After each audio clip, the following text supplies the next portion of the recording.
I'm going to call this Star City Council meeting to order.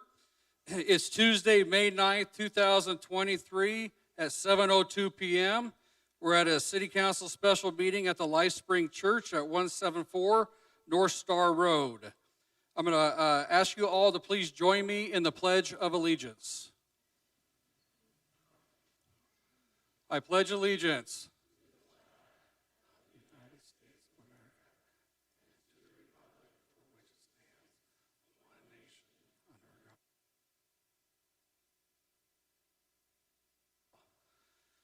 That is beautiful sound there with everybody doing that. Tonight we're going to have our invocation by Life Spring Church here.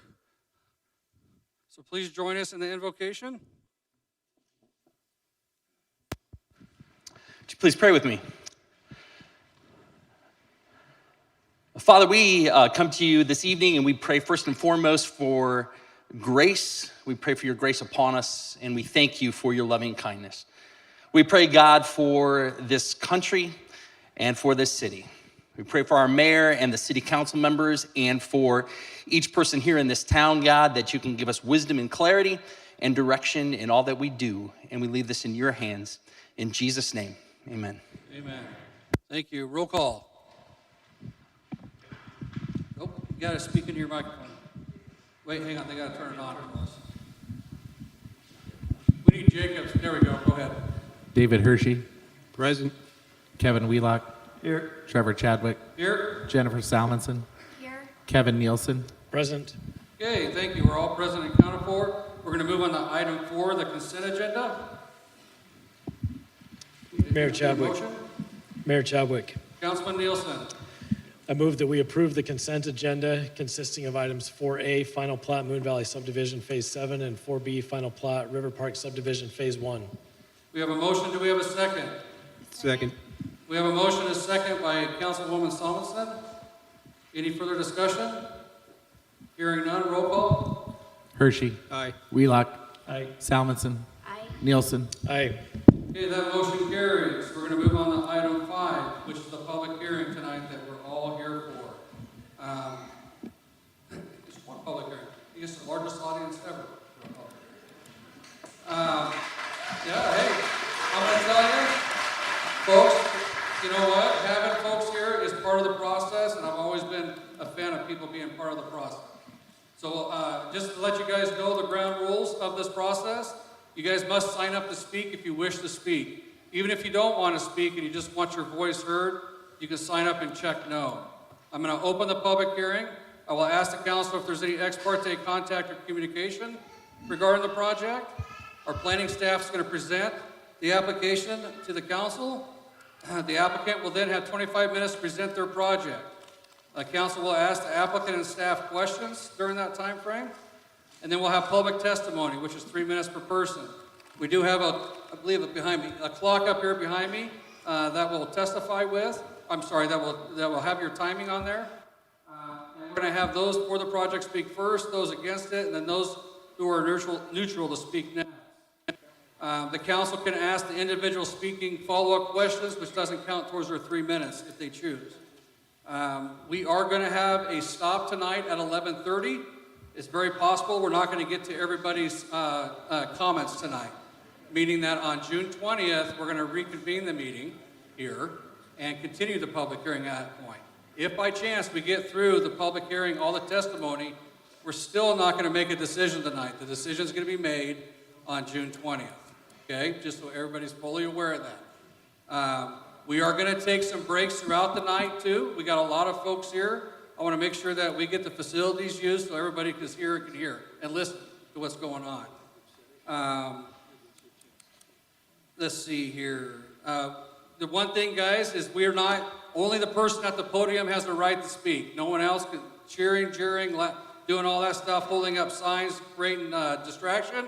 You'll be asked to leave, and we have some deputies here that will ask you to leave from that. It's supposed to be a civil process, right? And civility is a big thing, and we're losing that in our country, and I refuse to lose that in my town here, okay?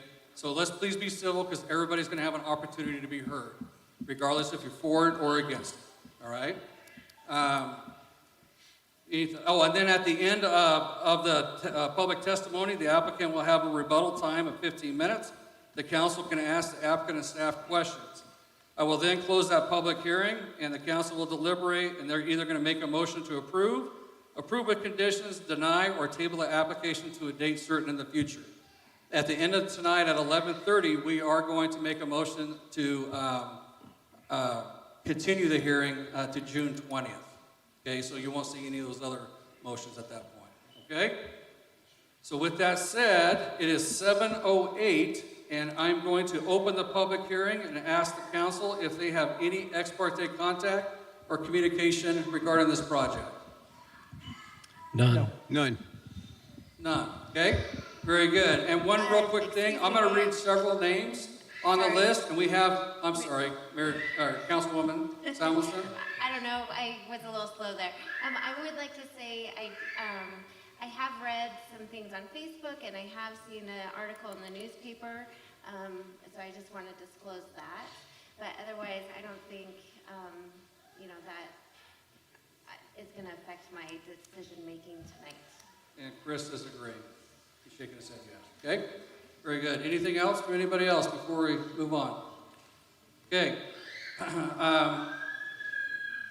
Let's see. We will have, you have, one roll. Okay. The bullpen. The seats that are up here, I'm going to call names ahead of time so we get people up here seated that are going to be speaking next. All right? So we can roll through the process and try to get everybody heard as quickly as we can. All right. With that said, Sean, I'm going to have you, you're going to do it right there? Okay. Very good. Test the audio here. You what? You can test the audio. Test it out for us. And guys, real quick, we just need to thank Life Springs Church for allowing us to utilize this facility tonight. So thank them very much.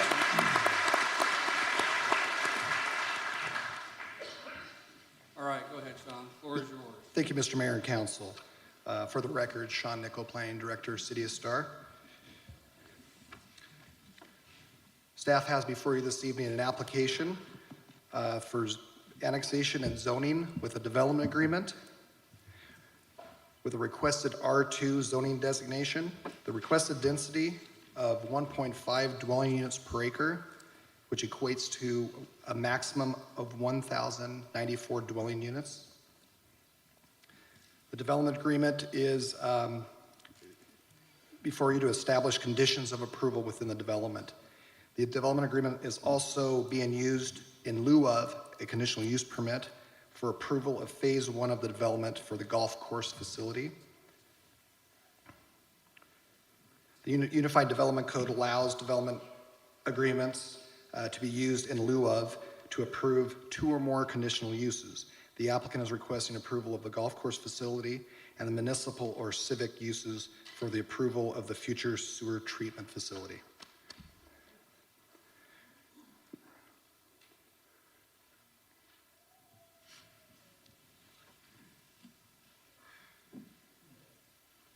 Is it moving? Sorry, there we go. Okay. Told you I was getting picked. Regarding the application submittal process, the application submittal process meets the Unified Development Code requirements, including submittal of the application. The original submittal and acceptance date of this application was July 15th, 2021. Revised information was submitted on June 23rd, 2022, This includes removal of the Canyon County site of the development and removal of the original planned unit development. All submittal requirements have been completed, including pre-application meetings, neighborhood meetings, and a completed signed application packet.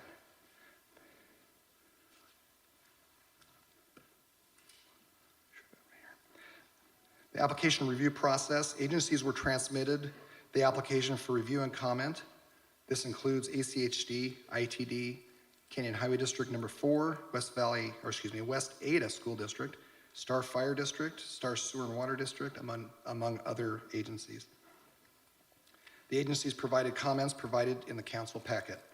Staff provided the council with a summary transportation analysis of all transportation agencies and the Star Transportation and Pathway Committee.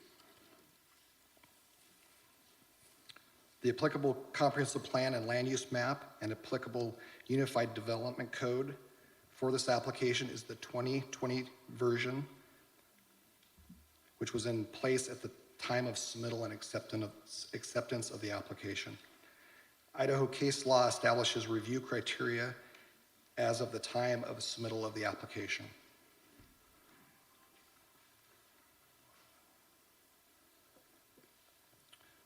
Some of the development features highlighted in the submitted conceptual plan include a density of 1.5 dwelling units per acre. This is less than the maximum allowed 3 dwelling units per acre per the applicable comprehensive plan land use map from 2020. Open space and amenity review. The entire development requires 109 acres or 15% of total open space, with 73 acres of that being usable open space at 10%. The application provides 130.5 acres or 18% qualified total space, including 73 acres of qualified usable or 13.7%. This open space does not include the 176 acre golf course in the calculations. The applicant will need to provide 15 qualified amenities in the development per the Unified Development Code.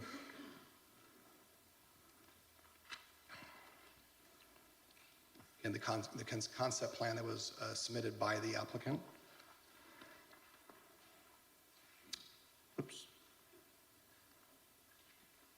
And the development data submitted, which includes the breakdown of the acreage, open space, residential areas. Regarding community review, staff created a separate website on the city website devoted to Willowbrook information, including application materials, agency reviews, public input letters, and workshop videos. All public input letters received were included in the council packets. All late exhibits after the packets were sent out have been provided to the council, including a submitted petition and late public input letters, and you have those in front of you this evening.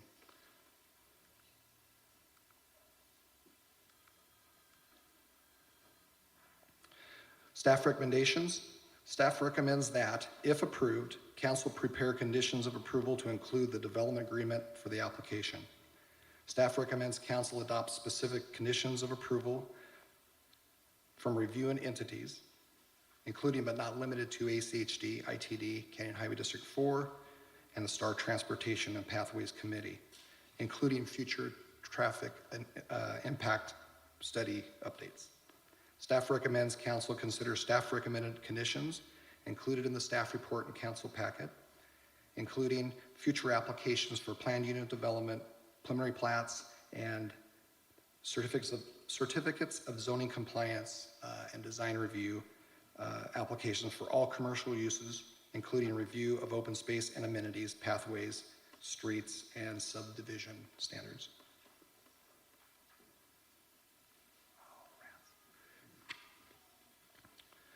Staff is recommending a minimum of 1/2 acre transitional lots adjacent to all existing 1 acre residential lots within the development.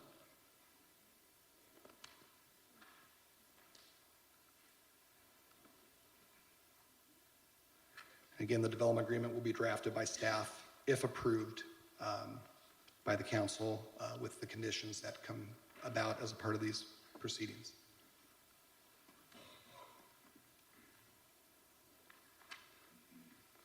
Regarding council findings of fact and conclusions of law for approval, council should direct staff to provide findings of fact, conclusions of law upon a council decision on this application.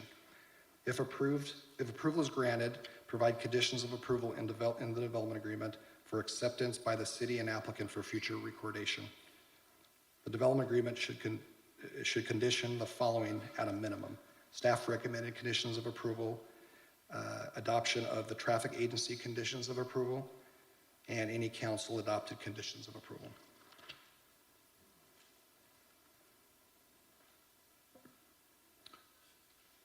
Finally, staff submits that all procedures, application processes, and applicable codes and plans have been followed in the presentation of this application before the City Council tonight.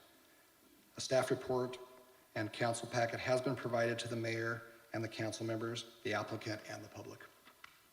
Thank you. Okay, thank you. At this time, we're going to call the applicant up. I'm sorry, hang on one sec here. Can you turn on Councilman Nielsen's mic? Test. Thank you. Mayor Chadwick. Councilman Nielsen. Thank you. If we go back a few pages, Willowbrook Development Staff Recommendations, where you started talking about the council should prepare conditions of approval. There's one item in there, and I know we're not at that point yet. Before we set an expectation, I want to make sure that there's clarity and understanding. One of the recommended things that staff said we should adopt is including future traffic impact study updates. Typically, the future is unknown by design, right? And so I just want to get clarity on what potential future things could we put into an adoption today? And can we, first of all, I'm not sure we can do something based on a future unknown, but what did you have in mind there? Mr. Mayor and Council, I think if you adopt the conditions of approval from the traffic agencies, they have that built in, that they will require traffic study updates with every phase of the development. Got it. Yeah. Thank you. Okay. Any further questions for Sean? No. Okay, thank you, Sean. Okay, hearing none, we will have the applicant come up to present the project. And do they have to pull the project up there, or those are already up? I can't see behind my head, so. Can we turn on these TVs in the back right here so we can watch where we're at by chance? And some of these folks back up here on the front might be able to see that as well.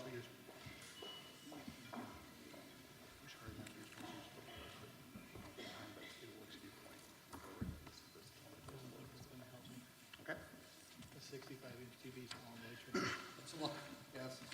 Need a bigger TV in the back for up here. Okay, hang on one second here. Sean, you got the timer here? So go ahead and get started there, sir. State your name and address for the record, please. Nate Mitchell, Willowbrook Development, 1470 North Rook Way, Star, Idaho.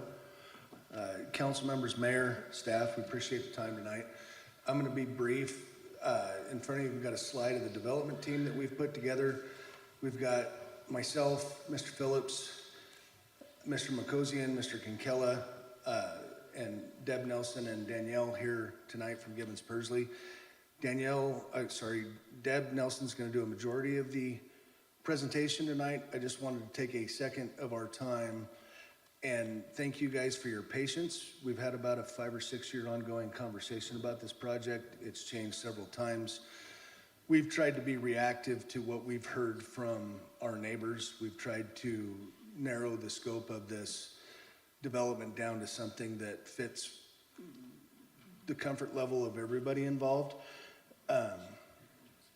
I can't say enough about your staff and how patient they've been and how helpful they've been for us and for the public keeping track of this information. We appreciate everything that Sean and his team has done, and we look forward to a great conversation tonight, and I'll turn it over to Deb Nelson with Gibbons Pursley.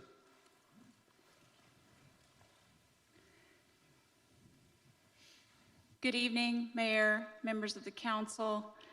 Deborah Nelson, 601 West Bannock Street in Boise, here on behalf of the applicant team.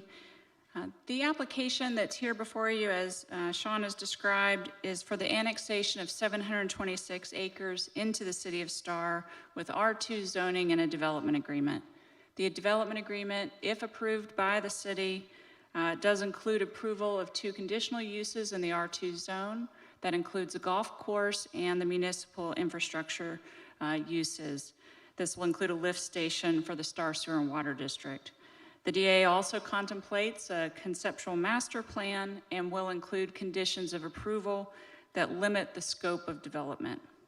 I want to start briefly with an overview of the entire plan development as illustrated by the conceptual master plan, even though some later phases will require additional approvals.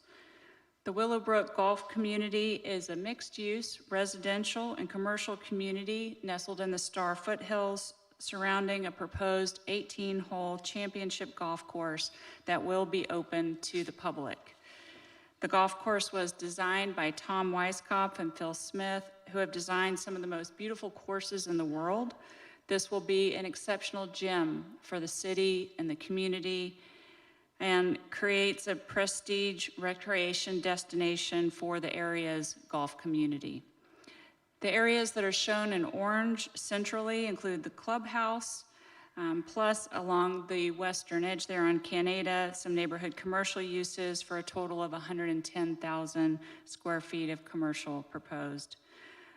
The red area that's along Canada on the west side there includes approximately 2 acres for municipal uses, including the lift station use, as well as space for donation of land for fire, where also emergency services and police may be co-located. Once built out, the development would include 1,094 single-family detached residences for a density of 1.5 homes per acre, below the allowed density in the R2 zone that we're requesting. In addition to the large amenity of the golf course, Willowbrook will preserve 99 acres of usable natural areas and open space with access to BLM lands to the north. This is an overhead view of the property, which, as you can see, is embedded within the Hillsdale subdivision, providing an infill opportunity with existing residential nearly surrounding the site rather than sprawling into open rural lands. In the middle of the development, you can see on this image was a gravel pit that was approved by the county for Hillsdale roads, that this development will now be improving into residences and golf course space. The master plan for this application has evolved based on the feedback that we've received over the lengthy time period that this has been in discussion. Canyon County areas have now been removed, taking out over 1,500 acres, and 1,600 homes that were in the Ada County portion have been reduced down to 1,094. We've also eliminated the townhomes, so there's only single family detached. And as noted, the zoning is R2 now rather than R3. You may also recall that the city originally approved Willowbrook with R2 zoning back in 2018 without the golf course. Sorry, I'm having a hard time getting this to click.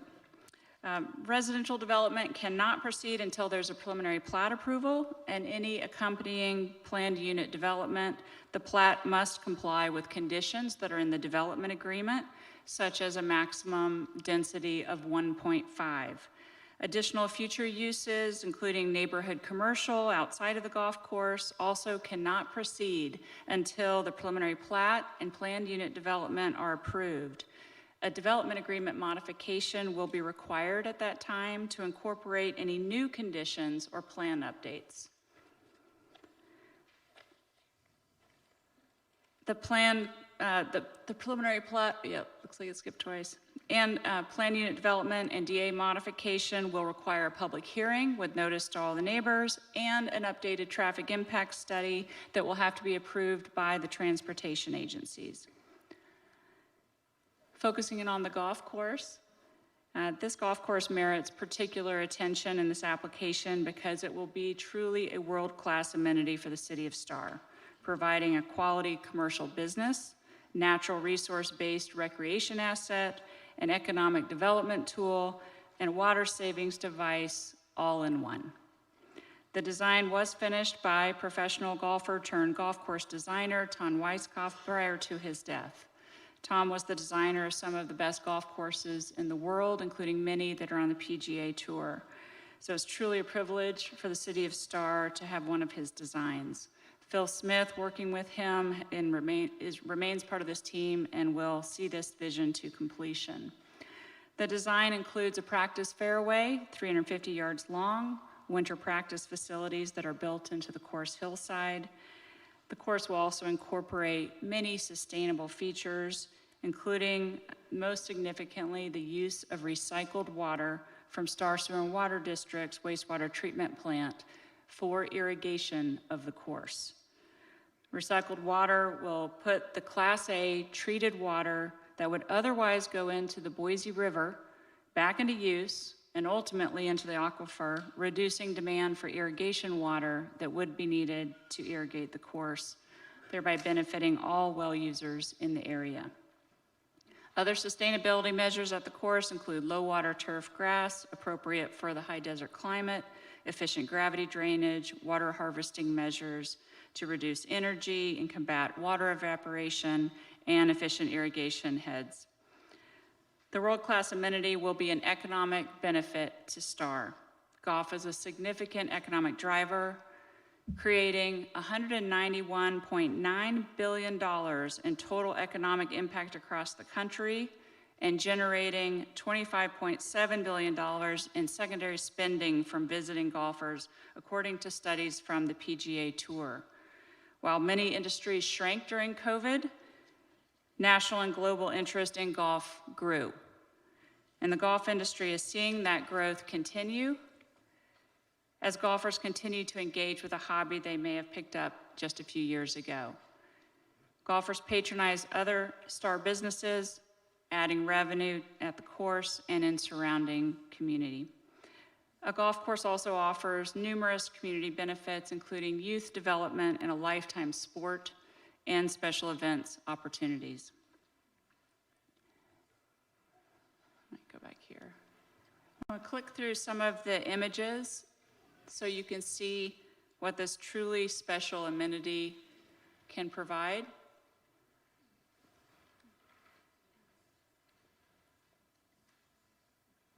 In addition to the golf course, as we mentioned, there will be 99 acres of natural hiking trails in the foothills.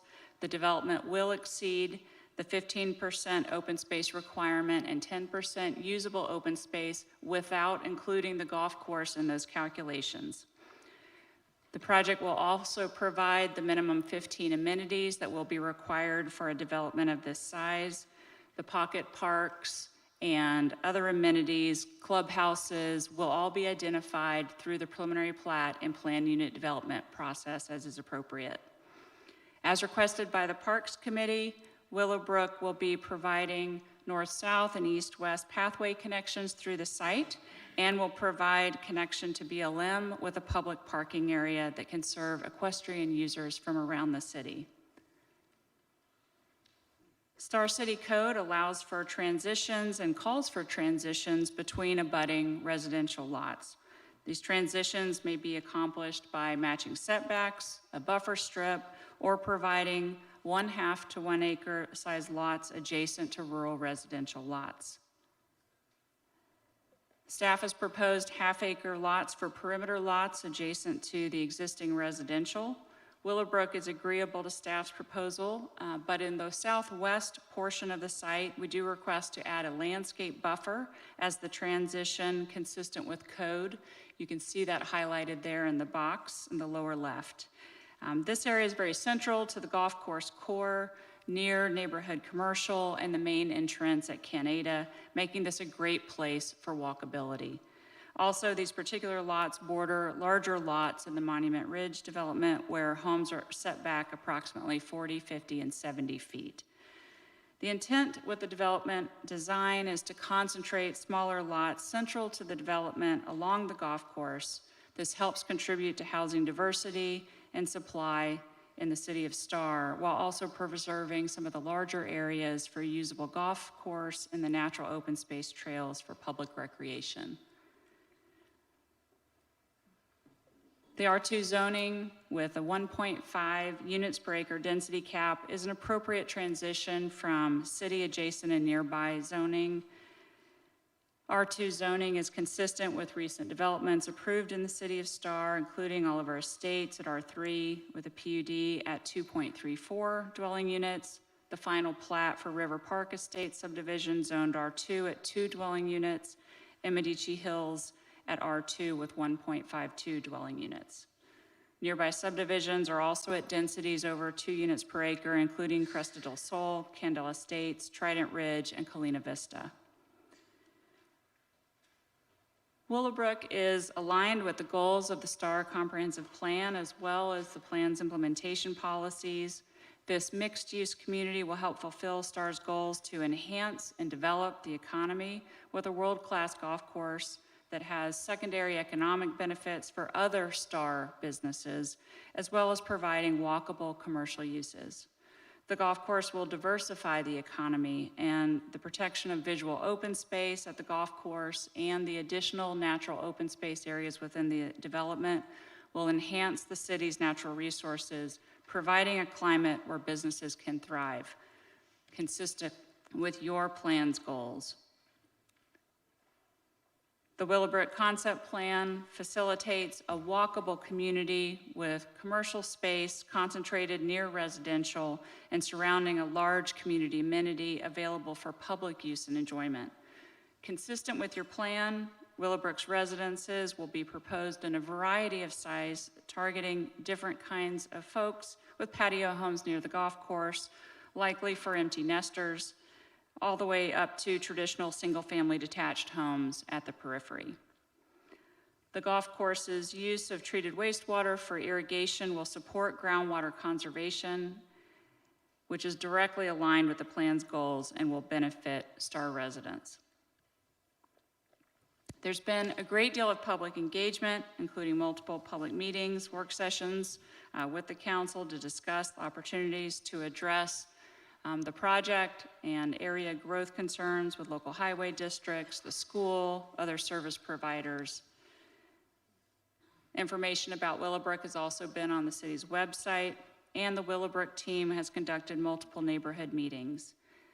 Some of the main concerns from those meetings are in regard to traffic, sewer and water, comments that we will address in further detail. Beginning with traffic, traffic study was conducted for the development in the fall of 2022 with the elimination of the Canyon County property.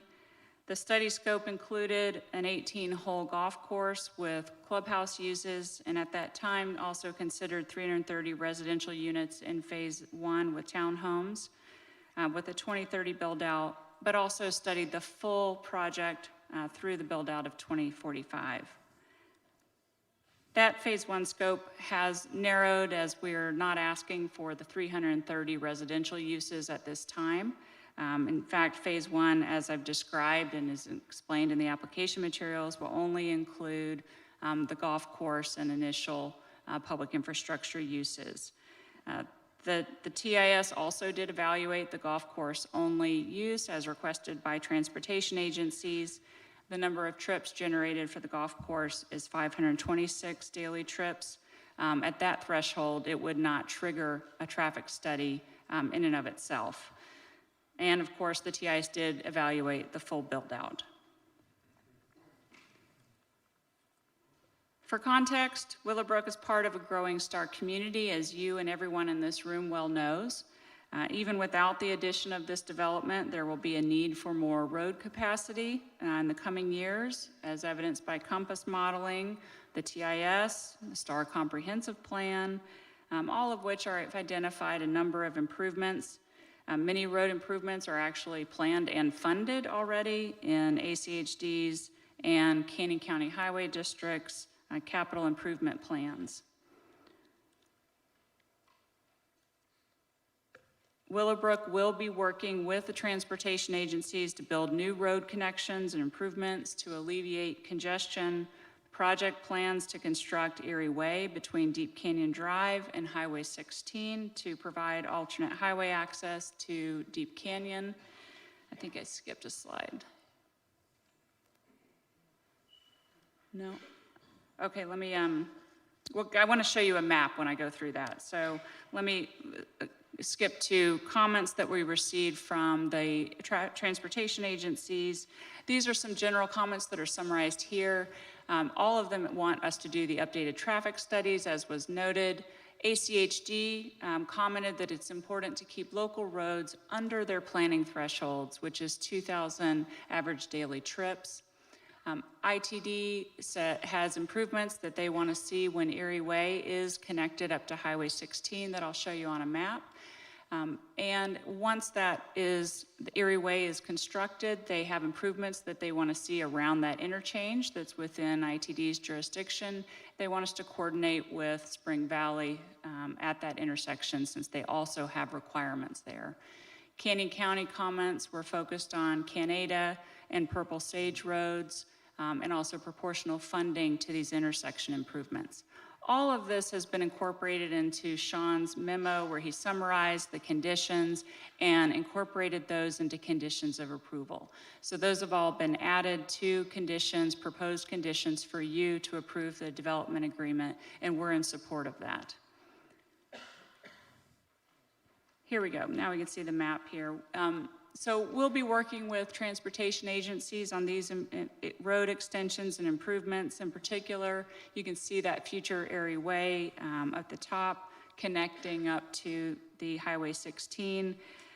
We have already begun discussions with BLM. We will need to get permission from BLM in the form of a right-of-way, which is a lengthy process that we've begun that process with them with an informal meeting. We'll file a formal application once we have approval from the city. The project also plans to extend Wing Road up to Langtree Gulch to serve the project with another north-south connection into the development. And other mitigations identified in the TIS that are significant include improvements to Canada Road, improvements to intersections along Canada and along Beacon Light and Floating Feather. There's a lengthy list. These are contributed by existing conditions, background conditions, and the project. And as you know, the TIS breaks out each one of those, and everybody has a share of that. Each of those items will be evaluated in these future traffic impact studies as we come forward with preliminary plats, so that no residential can go forward until those specific mitigations by phase have been identified. Turning to sewer, the Star Sewer and Water District will be the water and sewer agency serving the development. Willowbrook will be constructing and dedicating a new lift station and pressure sewer line to allow treated sewer water from the city to be used for land application. Willowbrook will be extending the sewer system up to the project and through the project, and will stub to adjacent properties so that they can connect in the future if they so desire. A large amount of treated wastewater will be pumped back up to the golf course, as I mentioned, for land application, as well as irrigation of common areas. If that wastewater were not land applied in Willowbrook, it would need to be cooled to an appropriate temperature and discharged to the river. That cooling process takes a great deal of energy. The water does not wind up in the aquifer where it came from. Here, instead, because the treated wastewater will be used at Willowbrook, it does wind up in the aquifer. So not only will this wastewater recycling program save the Star significant money in energy costs it would otherwise take to cool it, the water is put to use and placed back into the area's aquifer rather than being discharged in the river and going downstream. For water, the Star Sewer and Water will be serving the development as noted in the Star Sewer and Water District comment letter. Willowbrook will be transferring 5 CFS of Willowbrook's water rights to the district as part of an annexation agreement. This will only add to the surplus of water that the district already has.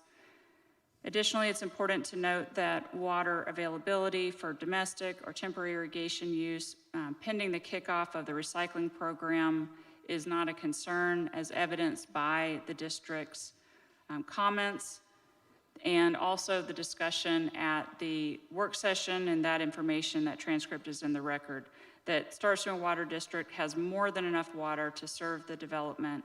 The improvements that are being provided by the development will help further Star Sewer and Water District's plans, will also be upsized in various locations to serve the broader community.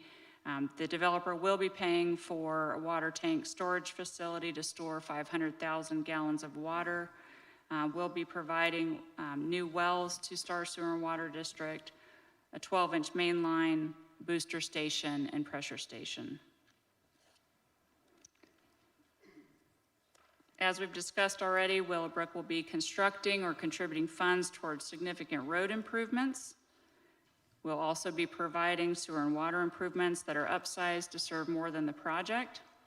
Willowbrook will be extending fiber optic internet connection to the area with stubs available to adjacent residential developments.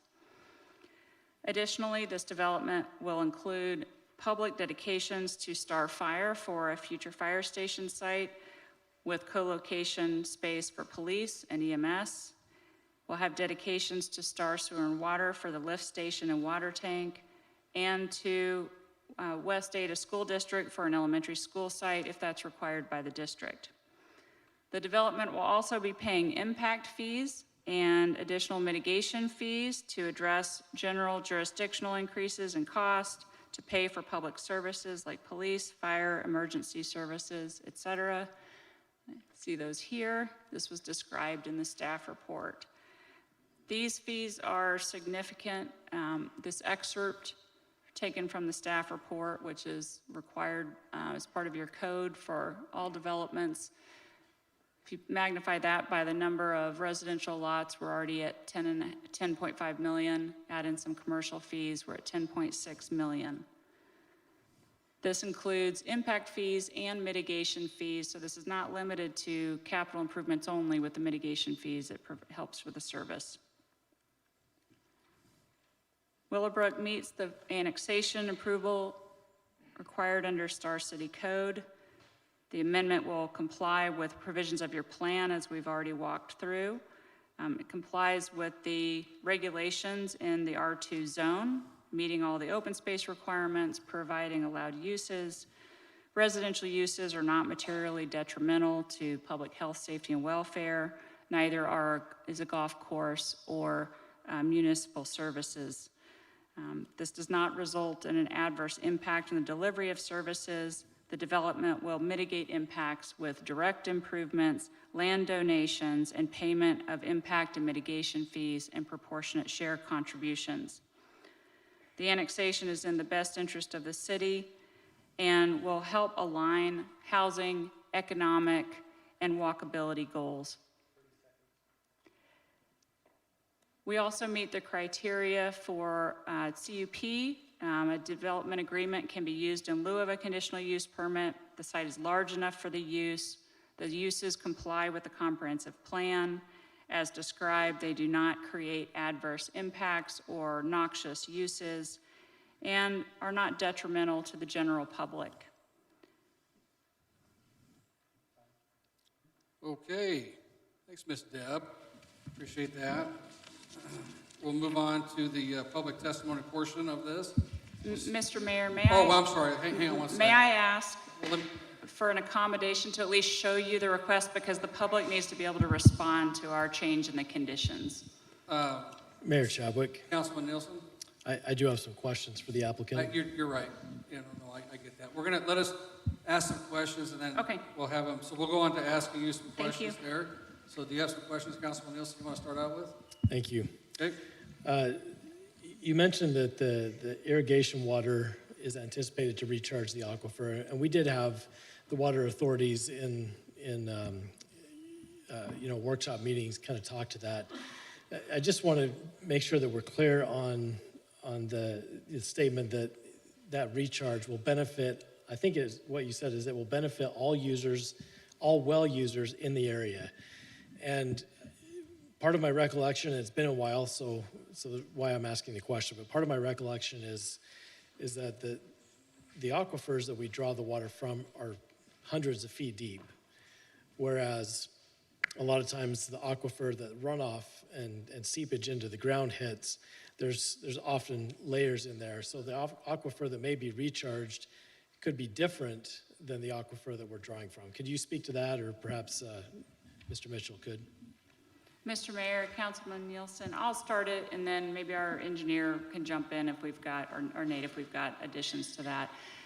So the primary benefit to the water users that I was describing comes from not needing to use the irrigation rights that are already being used on the property and applicable to the property once we're able to generate the wastewater application onto the property. And so that water will simply stay in the aquifer. So you don't even need to return water to it. We will leave the water in there to begin with. It won't need to be taken out to irrigate the golf course once we're able to use that wastewater recycled reuse. So that's the most important benefit.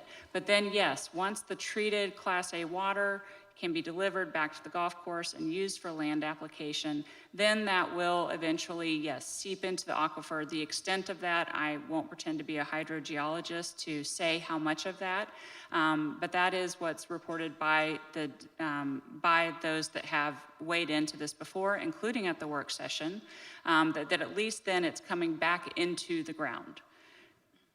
Thank you, and I think that perhaps answers my question. My primary concern was the tie-in of the benefit to those users up there already. And I did notice in your packet, although I don't believe it was stated, that there won't be a net increase in water draw. In fact, it'll be neutral and likely less than what's currently being drawn for irrigation. So That is correct. and then I did have questions, of course, on the materials that are not covered here. You've got just a few pages to go here, and Mr. Mayor, I don't know what you had in mind for that, but I was going to have her take 1 minute to, you think you want to talk about the conditions? Is that what you said? Mr. Mayor, if that's okay, and I would like to just say for the public's understanding, I've handed to the mayor and council members copies of the slides that are on the screen. That's all that's in there. And there is a condition change that we wanted to ask for the council's consideration, and we want to be sure that everybody has the opportunity to rebut that when they're coming up. If you would allow me a minute or two to walk through the last two slides, I'd be happy for the opposing council neighborhood association to have that courtesy as well. It's up to you. Yeah, I'll give you a minute here to talk about that real quick.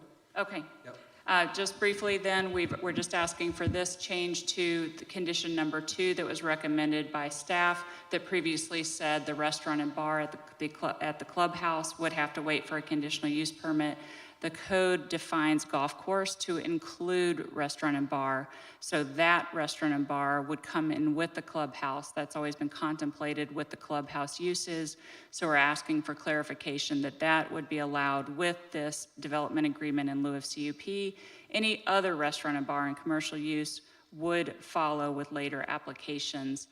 And this slide simply showed additional conditions to capture the various commitments that we made out loud to say that we would like for those things to also, and support those things also getting included into the development agreement as conditions. Those are items that I already said, just wanted to capture them in one place. Thank you very much. So just with that, on the first one here, you said residential density capped at 1.5 units per acre. I would almost prefer to put a cap, a total number of units based on our discussions. Right now you have 1,094, you know, and have that capped in there. I know it's Mr. probably Mayor, the same, but it's more cleaner, I think, in my opinion, on capping the number of units if that goes that direction. Okay, any questions of Ms. Deb? Yes. Councilman Wheelock, you want to pull that microphone to you so everybody can hear you. So with the water usage being recycled, what's that time frame look like? Are we talking about being able to recycle the water up there at 2045 at completion of project, or at 2026 when this kicks off or whatever? Mr. Mayor, Councilmember Wheelock, we expect that to be within a few years. That timing is going to depend on Star Sewer and Water District's needs as well, and the applicant will continue to work with them. But initially, when the golf course is constructed, we will go ahead and use the irrigation rights that are available to it.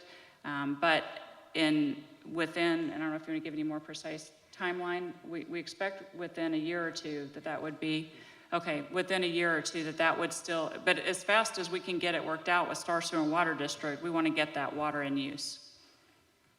Thank you. Any further questions of the applicant at this time? I'm going to ask you a question here real quick.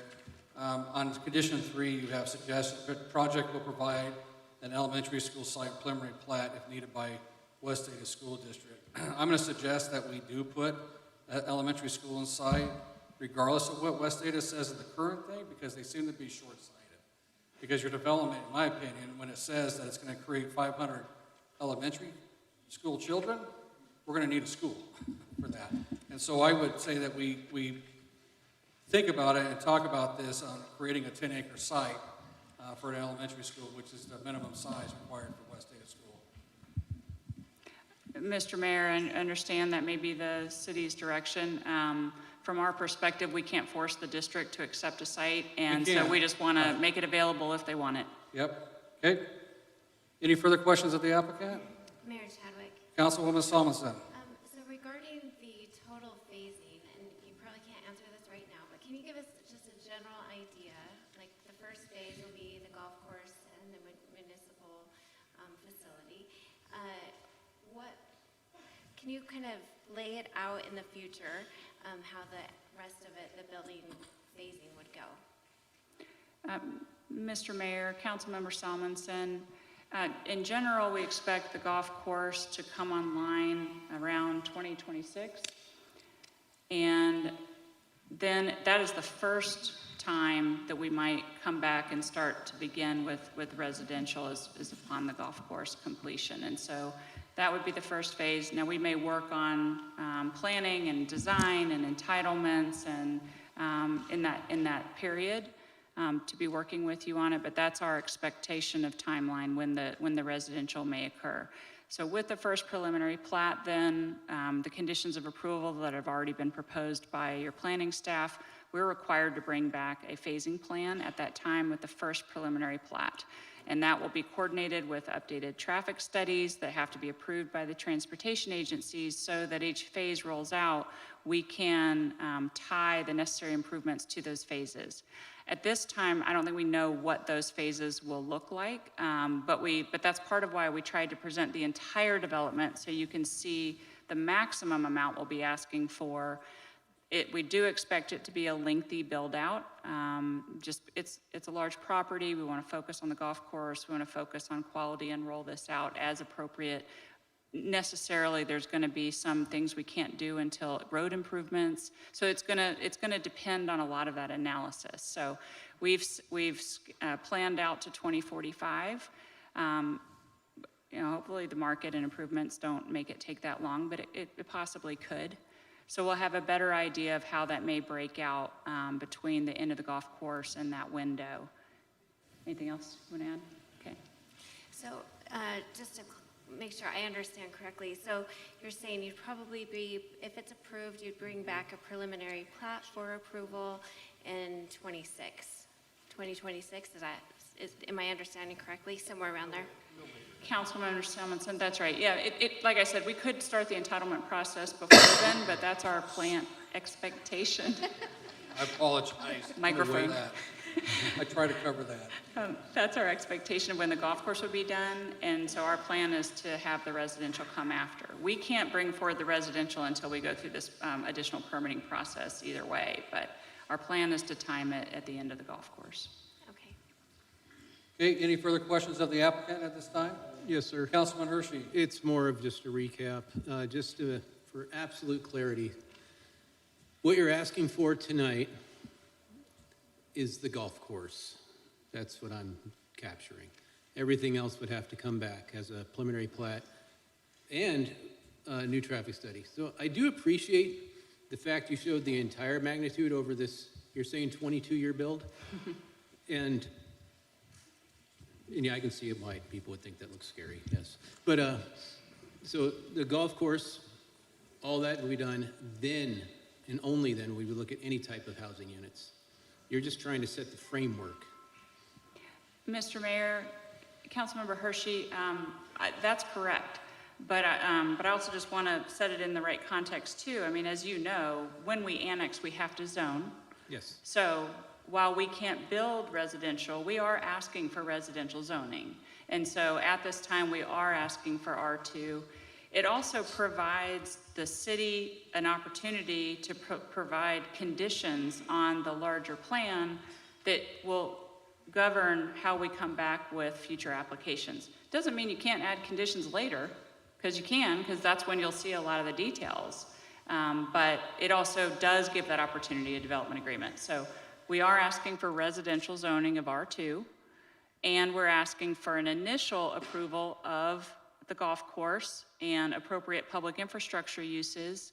Beyond that, we won't be able to continue to build out any other uses, even though they're allowed in the R2 zone, because we haven't achieved all of the boxes that need to be checked for those. Is that? Thank you for that clarity. Just Yeah. making sure it's very clear. Yes, thank you. I'm the So just- slowest one in the council.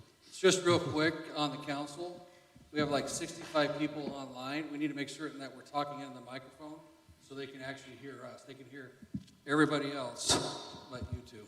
They heard you cough. They heard me cough. I think the world heard me cough on that one, so. Okay. Mayor Any further Chadwick. questions? Yes, Mayor Chadwick. Hang on, Councilman Wheelock pinged me first. Yep.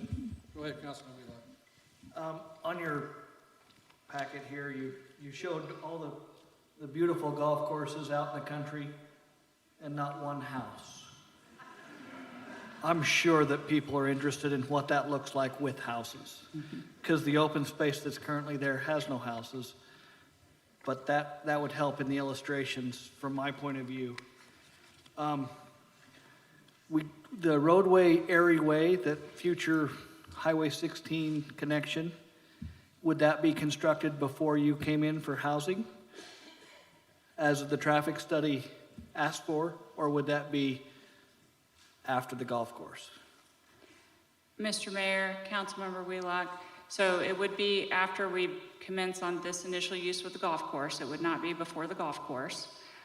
It would be part of the updated traffic study plan to see what, if any, what's the level of uses that can proceed before that is completed, or in what timing, how it correlates to that improvement.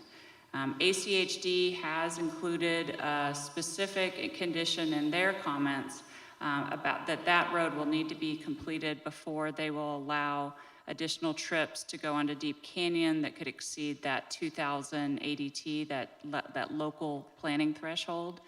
And so I'm sure they're going to continue to look at that very closely when they look at a specific proposal that they're commenting on. Does the BLM have a time frame that it takes to have that go through their system for an approval? And do you know that? Mr. Mayor, Councilmember Wheelock, yes, we did visit with BLM about that. It's a lengthy answer, and it's a lengthy process. And the length of the process depends on the status of slick spot peppergrass surveys and where you might find it. And if you find it, then it extends the process. So it does involve a very careful environmental review. And depending on what you find in initial surveys or what initial surveys have been done in the area where the road will go through, it could be a longer process than a shorter process. And so I think the minimum time frame is about a year. And it could be much longer, it could be a multi-year process. And so that's something that will commence immediately upon having city approvals.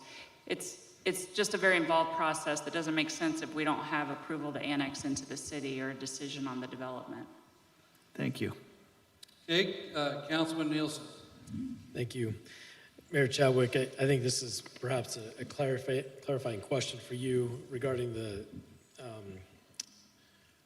lot for a potential elementary school. I know that near Star Middle School, there's already a potential elementary school lot. Do you know, is what is in your mind in addition to that, or is that, and we also have one, I think, next to Roseland's, right? Mm-hmm. Yeah, this would be in addition to another site for up in that area. Okay, thank you. Yep. Any further questions of the applicant at this time? Mayor Chadwick. Councilwoman Samuelson. I actually have a question for Mr. Mitchell, if that's okay. Yeah, absolutely. So one of the findings that we have to make is that the annexation is in the best interest of the city. And so as a resident, I would like to hear from you why you think that this project is in the best interest of the city for the current residents. You bet. Nate Mitchell again, 1470 Northbrook Way. I think Deb's presentations outlined our thoughts on why this is a positive thing for the city. As a resident, I think the additional economic development that the golf course will bring is positive for not just the golf course, but the rest of the businesses in Star. It adds to our commercial tax base. And I think, frankly, I don't know if anybody's noticed, but people want to move to Star. A lot of people want to move to Star. I think we can provide a unparalleled housing product that hasn't been offered in the valley with the amenity of the golf course that provides for an active adult lifestyle. A lot of the demographic that's moving here is empty nester baby boomers, and this is a product that we think fits that very well. All right. Thank you. I appreciate your answer. Any further comment of the applicant at this time?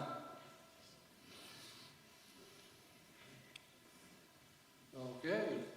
With that Thank said, thank you, Ms. Deb. And we're going to use this as, before we get into public testimony, as a natural break to take a facilities break. So we're going to recess at 8:03 and come back at 8:08. Okay?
Okay, there we go.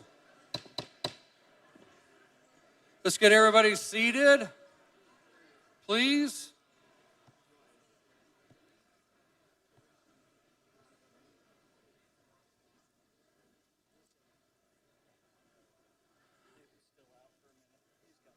He's coming. All right.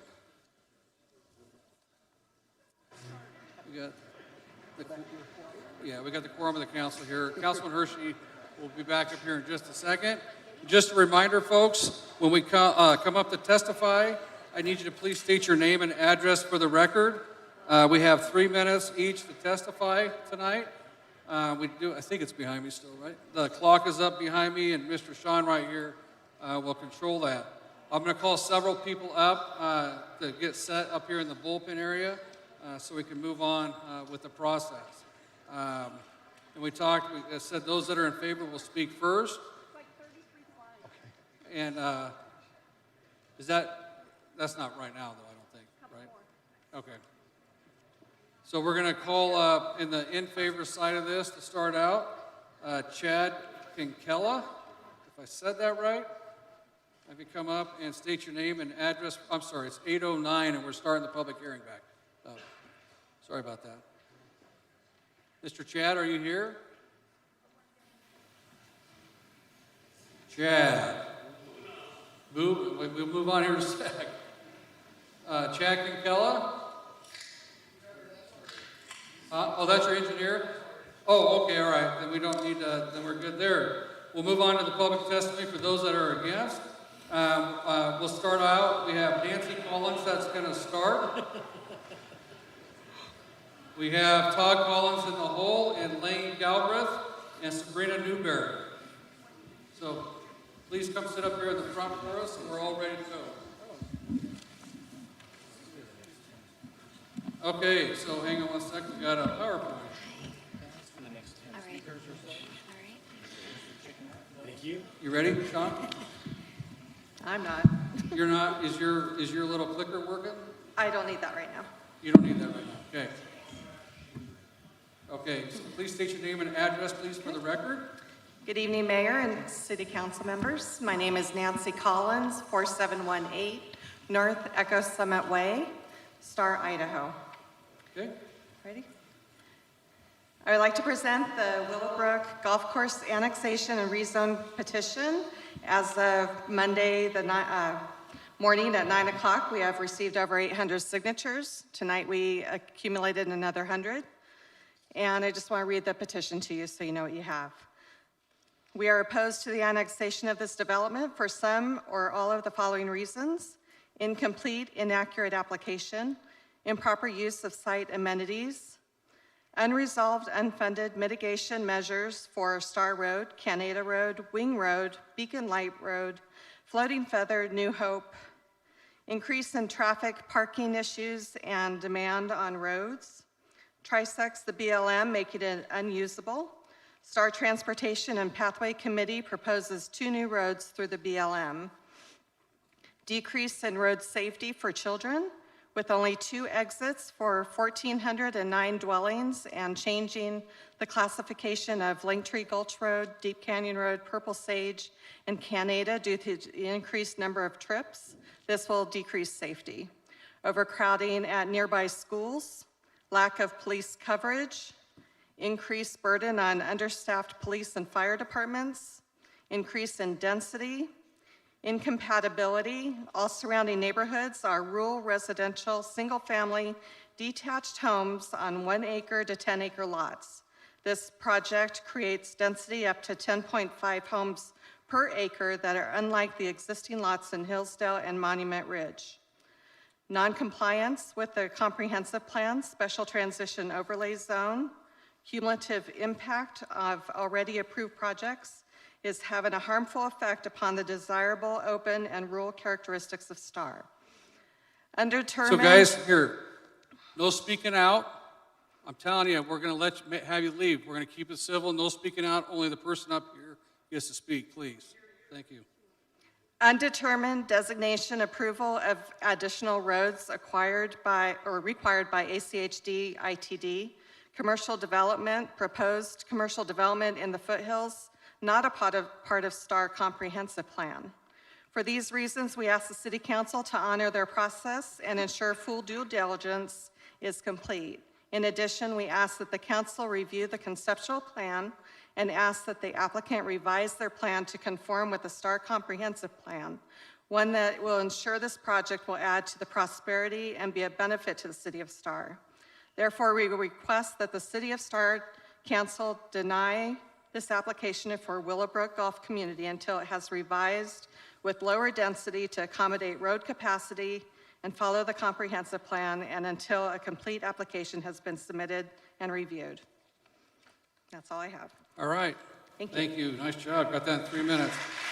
So real quick, did the applicant get a copy of this? Did you get a copy? Okay, very good. So when we have Mr. Todd Collins, you're on. We got Miss Rochelle Henson. Please come on down. Okay, Todd? Good evening, State your Mayor name and council address, members. This is Todd Collins, 4718 North Echo Summit Way, Star, Idaho.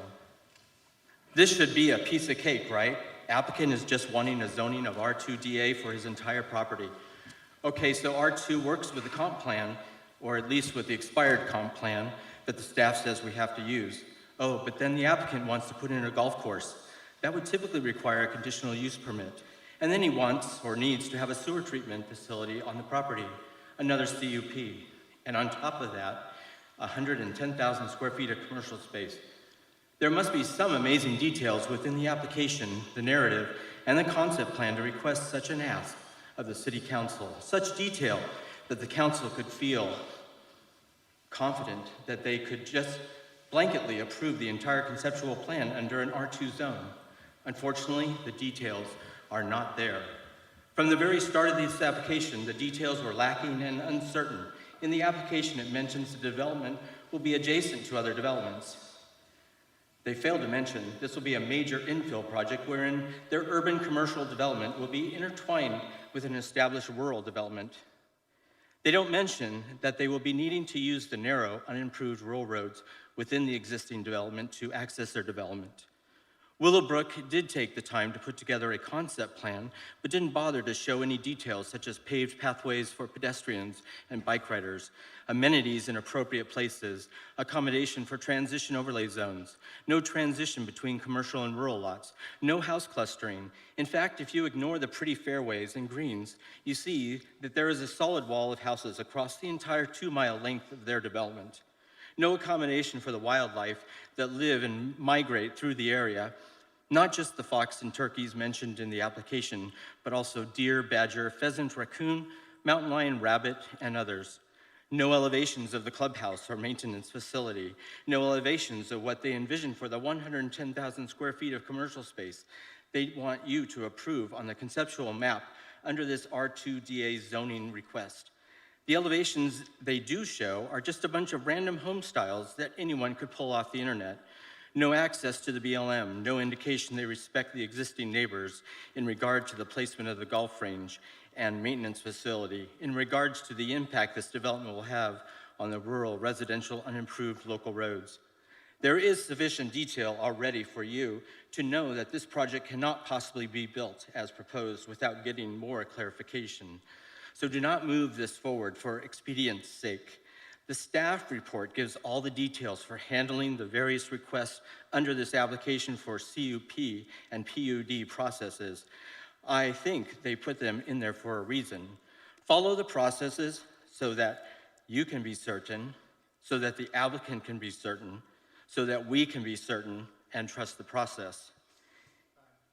Okay. Thank you, Mr. Collins. On to, let's see, Richard, Mr. Moore, you're on. You're not up yet, but you're in the hole down here. Mr. Lane Galbraith.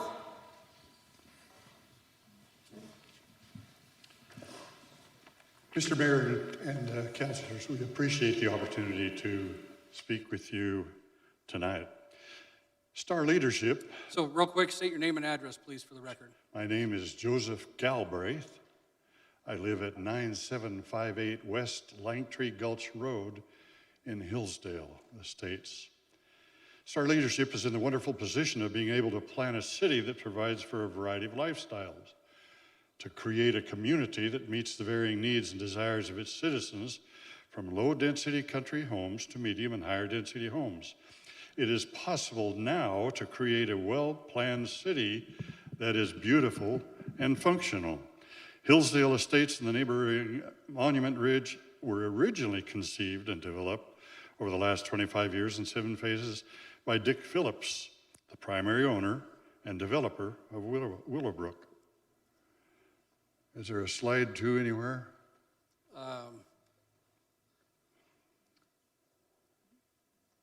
It was originally conceived to offer a low-density country living option that hundreds of residents have now invested in.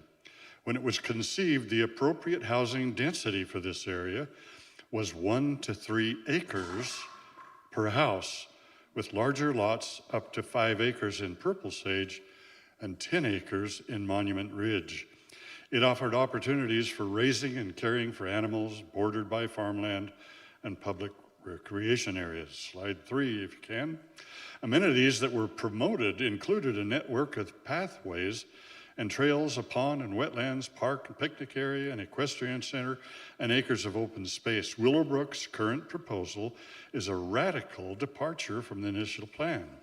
Today, the current Willowbrook proposal wants to fill the open spaces with much denser housing. The whole area will be transformed away from a country lifestyle that hundreds of people have invested in. There are currently 315 homes in Hillsdale and 29 in Monument Ridge. This proposal includes over 1,000 new houses, a golf course, a shopping center, and a sewage plant, just for starters. The plan doesn't just intend to build higher density homes next to the current neighborhoods, but insert them throughout the current neighborhoods. We support Willowbrook developing their land. The original design for this area was rural. The next building phase should support that. A rural country appearance with 1 residence on a minimum of 1 acre will accomplish that. We request that this proposal and the annexation be denied, and a minimum 1 acre lot size be set for the new development consistent with the existing neighborhood that Willowbrook initially designed, instead of R2 that turns into a much higher visual density when implemented and clustered. The next speakers will explain further why this proposal should be declined in its present format. We hope that you will give some thought to modifying this extreme proposal. Thank you. Okay, thank you. From Ms. Sabrina Newberry, Ms. Colleen Moore, you're down here in the bullpen. So state your name and address, please, for the record. Good evening. I'm Sabrina Newberry. I'm at 9909 West Linktree Gulch Road. The City of Star Comprehensive Plan calls for this area to be rural, and we request that the Willowbrook proposal align with this adopted comp plan and uniform development code. We realize the staff report reviews the application per the obsolete 2020 comp plan and development code. We disagree with this approach. The current comprehensive plan was adopted in June of 2022 and provides the overall framework for the city and future development. It is a good plan and it needs to be followed. However, in reviewing both documents, a lot of the text remains the same. The allowed land use density is less stringent in the old comp plan. The comprehensive plan identifies the area of Willowbrook's proposal as low density residential, max 1 unit per acre. The corresponding municipal code zoning designations for this land use are RR or R1, not R2.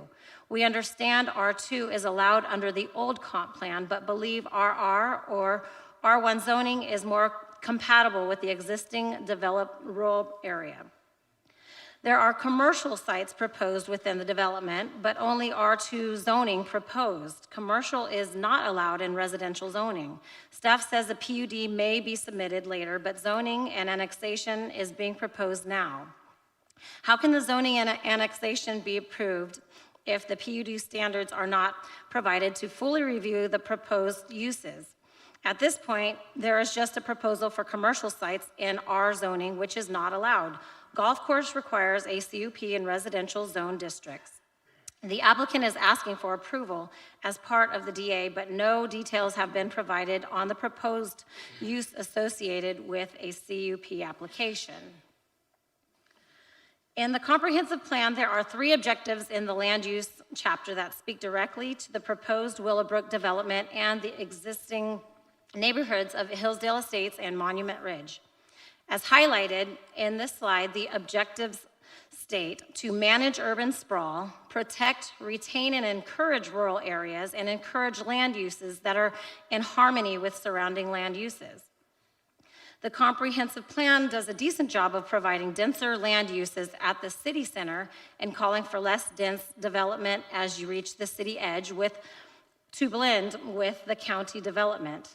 This is good standard planning practice. However, the proposal includes 1,094 residential lots, a golf course, 110,000 square feet of commercial, and various civic uses that are not in harmony with the existing land uses.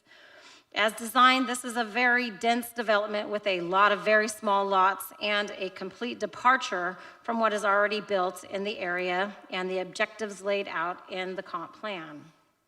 Thank you. Okay. Ms. Rochelle Henson, and then we have Benjamin Shields in the hole. Good evening, Mayor and members of the council. My name is Rochelle Henson. I reside at 5233 North High Prairie Place in Starr. As you can see in this slide, which is from the staff report, Willowbrook is being proposed within the Hillsdale and Monument Ridge neighborhoods, not adjacent to it.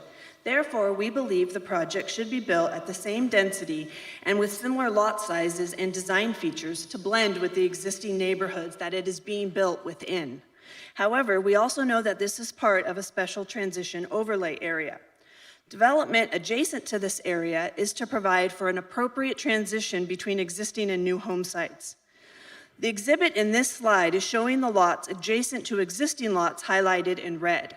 The staff report says the highlighted lots should be a minimum of 1/2 an acre in size. The 2020 code says transition area lots are to be 1/2 acre to 1 acre in size. The recommendation in the staff report is for 1/2 acre minimum. The surrounding lots are 1 to 10 acres in size, so the transitional lots should be more closely aligned with the sizes of these existing lots and should be a minimum 1 acre in size. Next slide. We have highlighted some relevant sections of the comp plan related to residential development. Low densities are supposed to be built in the hillside areas and adjacent to larger lots that will not subdivide in the future, such as the existing neighborhood. There needs to be an adequate transition from the existing rural residential development to the suburban development that's being proposed. The housing objective states that existing rural residential housing developments need to be preserved and maintained. This area is one of the only rural residential developments in Starr. Allowing this proposed development with its current design and density will take away the opportunity to preserve the rural feel at the city's edge adjacent to the county development and the BLM land. Next slide. The proposal by the developer for a DA that uses the entire site acreage to blend and average out densities would allow for much smaller lot sizes, with the majority of the proposed lots smaller than 9,000 square feet and some as small as 3,800 square feet. This is much smaller and does not comply with the existing lots in the area. The picture above on the left shows a typical lot developed in the area, and the photo on the right is a sample of the housing types Willowbrook is proposing. Clearly, this lot type does not fit in with the existing neighborhood, the vision of the comprehensive plan, or the development code standards for RR, R1, or R2. We would like the city to require Willowbrook to provide the necessary application materials previously mentioned for conditional use permit and PUD, as well as require them to follow the adopted comprehensive plan and development code and develop this area compatible with the existing rural development that has been there for the last 20 years. Thank you. Okay, thank you. Thank you. Mr. Richard Moore and Mr. Reed Shields. Mayor Chadwick, council, thank you for your time. Richard Moore, professional engineer with a master's in civil engineering from Brigham Young University. 25385 Desert Springs Circle. Pardon? Address first. 25385 Desert Springs Circle, Star, Idaho. Okay, thank you.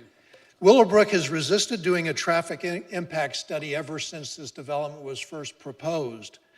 The city council required them to do a traffic impact study prior to development agreement approval. Thank you. That was a very good decision.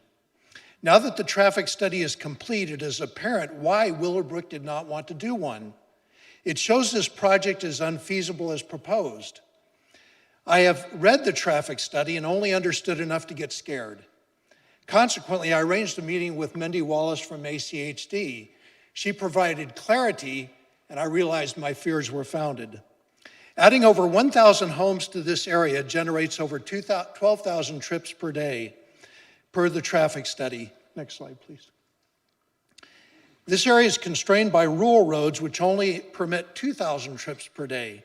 The current traffic on these roads is about 1,200 trips per day, not leaving much room for increased traffic. Willowbrook's solution, as first suggested in the first traffic study, was to widen Deep Canyon and Langtree Gulch to 5 lanes. Next slide. This is a small section of Deep Canyon Drive to indicate how much private property would need to be given up by the homeowners in order to develop a road size to handle the traffic Willowbrook will generate. This clearly shows the infeasibility of this project. Having been told by ACHD that expanding these roads was not possible, Willowbrook did withdraw this request for the expansion of these roads without providing an alternative for the increased traffic, other than requesting a change of the designation of the road to collector. Now, you don't need a degree in engineering to know that simply changing the designation of the road is not going to allow you to fit 5 lanes of traffic in 2 lanes. Next slide. The impacts are not limited to areas immediately around the development, but extend as far south as State Street, as far east as Highway 16, and as far west as Blessinger and even beyond. Here are a few of the roads impacted by Willowbrook. The mitigation of these roads is not funded, not planned, and in some cases not even possible because of issues with right-of-way. Next slide. Here are 25 more roads requiring significant mitigation to accommodate the proposed development, many with the same issues as the previous slide. This list is by no means complete. For example, High Country Way will need mitigation if Wing Road is installed because it will become a throughway to Deep Canyon. Next slide.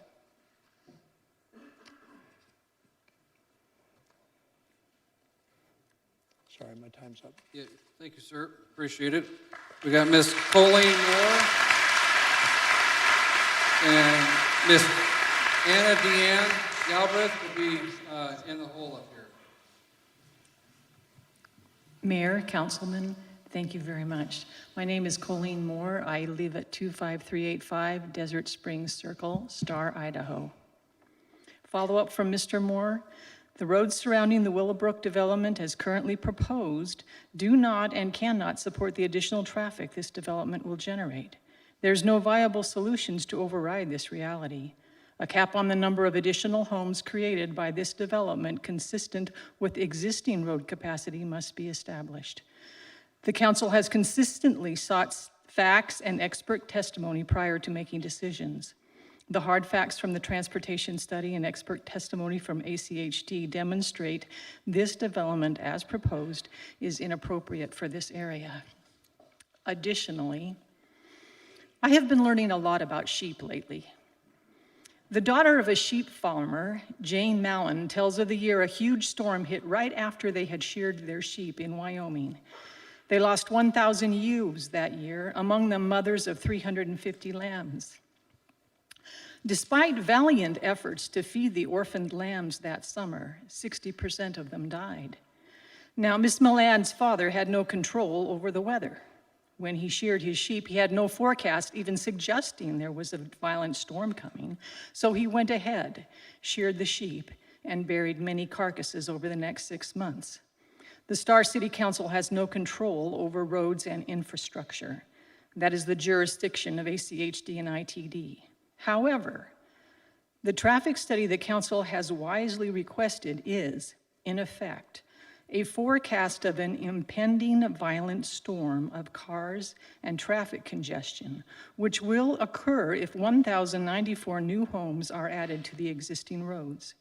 Trying to suggest that rerouting traffic through Air Road will take care of all potential congestion due to the demand of the 12,000 additional road trips per day resulting from the new development is much like believing that if you push hungry lambs to a trough filled with milk, they will willingly go there and drink their fill. Not practical, not realistic. Ultimately, it will prove completely unsuccessful.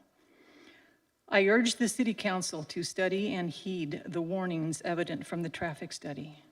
The roads are in place. Please cap the number of additional new homes such that the roads can reasonably accommodate the additional traffic. Thank you very much. Thank you. All right, Mr. Benjamin Fields is up. Ms. Lisa, is it Priapi? All right, thank you.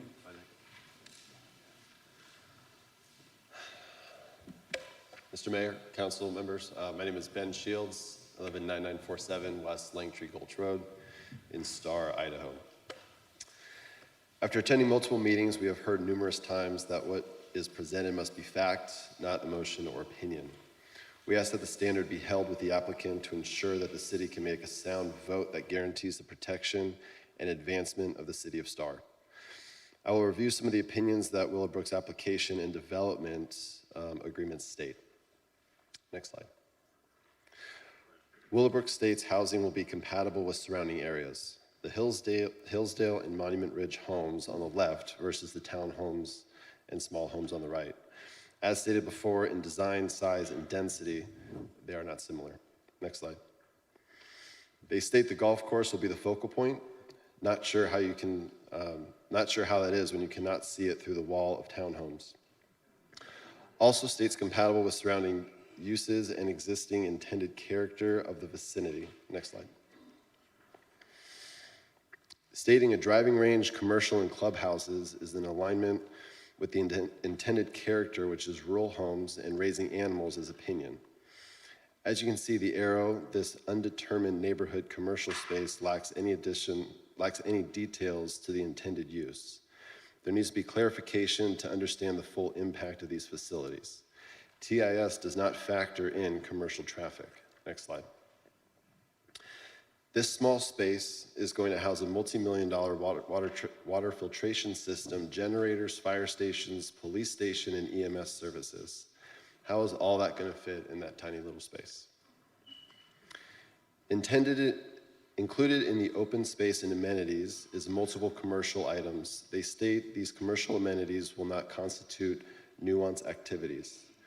That is an opinion. Nuisance activities, excuse me. That is an opinion. Having a driving range and clubhouse so close to your home is the perspective of the homeowner and the animals. Idaho Code requires analysis of provision to ensure that land use does not violate private property rights, values, or unnecessary technical limitations. The developer builds and leaves and the homeowner remains. And I was thinking, kind of going off script here, we're talking about a commercial or a championship golf course. I haven't once heard if the PGA Tour decides to come to this area with thousands of people deciding to watch a championship golf, parking, traffic, overwhelming all the streets. Where are those people going to go? Where are they going to park? Where are they going to eat? Hey guys, enough. Seriously, enough. So just something to consider, because I was looking at the map. I don't see any parking lots. I don't see anything that's going to accommodate some of those commercial uses for such a magnificent golf course. Thank you. Thank you. Ms. Cherie Shields, and then we have Ms. Abigail Germain. Is she here? There you are. Okay, Ms. Shields. All right, Mr. Mayor, Council, my name is Cherie Shields. I live at 9947 West Langtree Gulch Road, Star, Idaho. For the 175-acre golf course, Boise Deb published in an article on 5/3/23 that the course will be privately owned and maintained and that the public will be welcome to enjoy it. Because Willowbrook will be receiving profit and income from this golf course, per Star City Code 8-4E-1, all open space and amenities must be owned, maintained by the applicable HOA. Therefore, the 175 acres should not be used in calculating zoning density. Special transition overlay is also a concern. This golf course and amenities leave multiple questions about that, operating hours, light pollution, noise pollution, and if it can be used for zoning. Then there's a matter of opinion. These are opinions. Number one, that it will not adversely affect properties, but it will add over 12,000 trips a day. Number two, it will enhance property and aesthetic values, but creates a wall of patio homes with fences impeding our views in open space. Number three, it encourages walkability, but with a wall of homes, a golf course that we cannot use, and multiple areas up to 25% grade, that is not feasible. Number five, commercial adjacent to the area with similar use, but horse stables and farming is not similar. Then we go into the unknown. Number one, by building some commercial first, we do not know the impacts. The TIS did not project daily trips for the commercial use due to the lack of detail. Number two, that the CUP requirements are met, but these findings are more opinion per their letters submitted to the council. Number three, future commercial that lacks the proper PUD applications. Again, no clarity. Number four, pathways that again are unusable in high-grade areas, and I'm only seeing very few. That this will minimize impacts on our road when the TIS was only conducted on a small portion of Langtree Gulch and the entrance of Deep Canyon. They did not fully study Canada, and also there's concerns with that steep grade. The increased tax base for the city with impact fees, golf course tax, and property tax. But what about all the required infrastructure costs that will be incurred? Approving the application based on a 7-page boilerplate document removes the public from being able to provide accurate feedback on how the DA will truly impact its citizens. You each have business savvy and accountability that I know you will use to ensure that Willowbrook is held to the same standard as its citizens. Willowbrook's DA is 7 pages, and although it plans to be revised in the future, statements that Willowbrook has made that without the 1,000 homes to offset their costs, the project isn't worth it. What happens if we annex and they cannot exceed ACHD's recommendation of 213 homes? Spring Valley's DA was 135 pages long and protects Eagle. Willowbrook being the largest project in Star, I implore you to deny this annexation and rezone until all information is spelled out, agencies are approved, and the impact is minimal. Thank you. Thank you. Next, we have Miss Anna Galbraith, and then we got Jim Young. Can you come up here to the hole, please? There you are. Okay. Miss Anna, the floor is yours. Hello, my name is Annadine Galbraith. I live at 9758 West Langtree Gulch Road, and I have just 4 quick comments that I'd like to make. First, just to reinforce, the area that Willowbrook wants to develop in is a rural area. Is there anybody doing the clicker? Yeah. Click for me.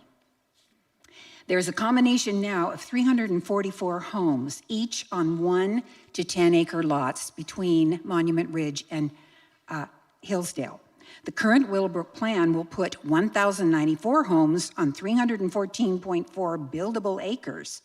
67% of the total homes to be built will have a density of almost 5 to over 10 homes per acre. This is a dramatic departure from the current density and does not fit the existing rural neighborhoods. Click it for me. Number 2, there are no reasonable transition or buffer areas. The Hillsdale and Monument Ridge developments are labeled special transition overlay areas and require larger setbacks and lots. New lots next to current lots should match current density. That would be 1 acre plus, not the less than ½ acre and lower acreage in the proposed Willowbrook plan. One of the lots has a proposed 6 lots abutting it, and another has 5, and you can see those in the circle up there. In addition, there are no buffers between Willowbrook and Monument Ridge, which you can see on the left. There is dense housing and a driving range right next to the 10-acre lots. There are also no buffer areas on the homes abutting the road. So the houses sit right on the road. Point number 3, the Willowbrook plan conflicts with the current city comp plan, which I understand you don't have to hold them to that, but we are hoping that you will. Our own city plan calls for low-density development in the outer perimeter of the city. Both Hillsdale and Monument Ridge are located at the edge of Star city limits, an area designed to be rural. If rural areas are not preserved here on the very edge of the city, where are you going to have them? As per city plan, new residential lots should match density with current ones. Point number 4, rural amenities will disappear with this plan. The rural areas now have low lighting, open fencing, country roads with no curb and gutter. All these will disappear with this Willowbrook plan. In summary, density matters. Going from 1 home per 10 acres, at the top left, down to 10.5 on the lower right is unreasonable for this area. Please keep this area rural. Please hold to the vision defined in the city plan and require R1 zoning. Doing that will ensure our city offers, okay, I'm done. Thank you. Time's up. Okay, Miss Lisa. And we have, Mr. Darrell Foote in the hole up here, please. Hi, I'm Lisa Priapi, and I reside at 10325 West Lake Tree Gulch Road, and I'm going to offer some final thoughts. We're here tonight to talk about how the Willowbrook development will impact all of us. We do believe in property rights for all property owners to hold and enjoy their property. There is a reasonable way for Willowbrook to develop this property, but this current proposal is not it. Mr. Phillips himself, over 20 years ago, envisioned and set in motion the pastoral community of Hillsdale Estates and Monument Ridge. He designed 317 1 to 5 acre lots, 29 10-acre lots, the roads, amenities, HOAs, et cetera, to align with his vision for rural living, a place where people who desired this rural lifestyle could live. He implemented this vision over 7 phases to what exists today. Now he's dramatically departing from his long-term design. This is not phase 8 of his Hillsdale, a plan that should seamlessly integrate with the existing rural neighborhoods, but rather an incompatible urban multi-use development that injects 1,094 homes packed onto 314 acres, along with a golf course, sewage treatment facility, and commercial space, weaving within and throughout a R1 zoned rural neighborhood. We end up with a development that appears like a densely crowded bedroom communities that we expect closer to town. This proposal bypasses the current comprehensive plan and city codes and doesn't consider the existing neighborhood nor the people who live in Star. Both the proposal and the development agreement are incomplete and missing key information needed to evaluate the plan and receive accurate input from the public. Next slide. The plan puts a strain on a road infrastructure that can't support it and will come at the expense of the existing homeowners and Star citizens. It's dependent on the mitigation of many roads that are either not funded for mitigation, do not have plans for mitigation, or it's just not possible to implement the mitigation required. Even ACHD acknowledges the problem with the road infrastructure in their April 27th letter, stating that with the Wing Road extension and the golf course traffic, only 213 homes can be built before exceeding the local street traffic limits. It's concerning that the city staff report only calls out a single minor recommendation, and that is to slightly increase the size of the lots that abut the existing homes in these neighborhoods. Your current comprehensive plan shows this as R1, and Willowbrook should be required to have like-kind development and a minimum of 1 acre lots. This approach would resolve all issues. So we're asking, please, require 1 acre minimum lots for this development. Deny the annexation until we have the entire picture from Willowbrook. Fix the roads first and protect the residents current residents, and the citizens of Star with a well-written development agreement. We elected you to hold the vision of Star so that we can trust this process. Thank you. Okay. We have Miss Abigail and Mr. Greg Miller. I skipped you, sorry. You're up here in the hole. Sorry about that. Good evening, Mr. Mayor, members of the council. For the record, Abby Germain with Elam and Burke, 251 East Front Street, Boise, Idaho, 83701. I'm here on behalf of the Hillsdale Estates HOA, Homeowners Association. I will try and make my comments very brief and not cover what's already been discussed. I would refer the council to the comments that were submitted by the HOA on April 24th. That gives a full outline of our position and some of the issues that we're concerned with the application as it's presented. I would note that those comments were submitted prior to some of the information that's currently on the online site, so some of those comments may be a little bit different based on that new information. There's three main themes I want to talk about. One, it's a lack of detail, the traffic issues, and the water. As it relates to the lack of detail, what we have before you this evening is a request for an annexation and a rezone and an approval of the development agreement. Based on the application that we have before us, I do not believe that the City Council can find that the requirements of an annexation and a rezone have been met because the development agreement and the conceptual master plan lack the details necessary. In Star City Code, it specifically states that in order to approve an annexation and rezone, there must be a development agreement and it must show building elevations, including front and rear, and a concept plan. The concept plan that's attached to this application does not have sufficient detail for the council to appropriately condition it in order to ensure that it meets the requirements. In addition, the applicant has asked for several conditional uses to be approved through the development agreement. We recognize that that's allowable, that they don't have to come with a CUP, they can do it through the development agreement, but again, there's not sufficient detail on what those conditional uses will be. Tonight, we even heard that the conditional use at the clubhouse will be changing to add the restaurant and to add the more commercial uses, and that hasn't even been considered by staff at this point. So we would ask that the council consider that when deciding whether or not to approve the development agreement this evening. As it relates to traffic, one thing that I haven't heard discussed is that the traffic studies and the agency reports do not address the impacts to the roads actually within Hillsdale's estates. So it looks at the bigger ingress and egress roads and highways, but it doesn't look at what's actually going to happen if traffic has to go through Hillsdale Estates.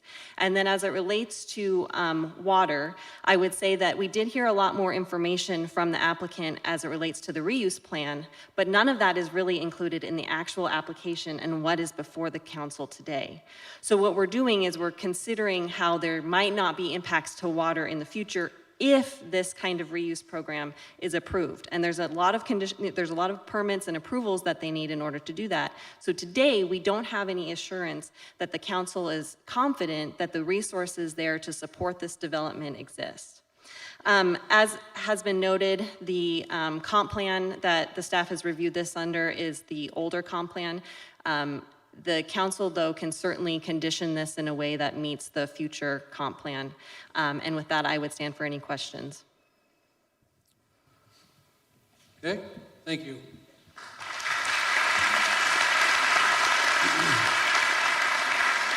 We'll go to Mr. Jim Young.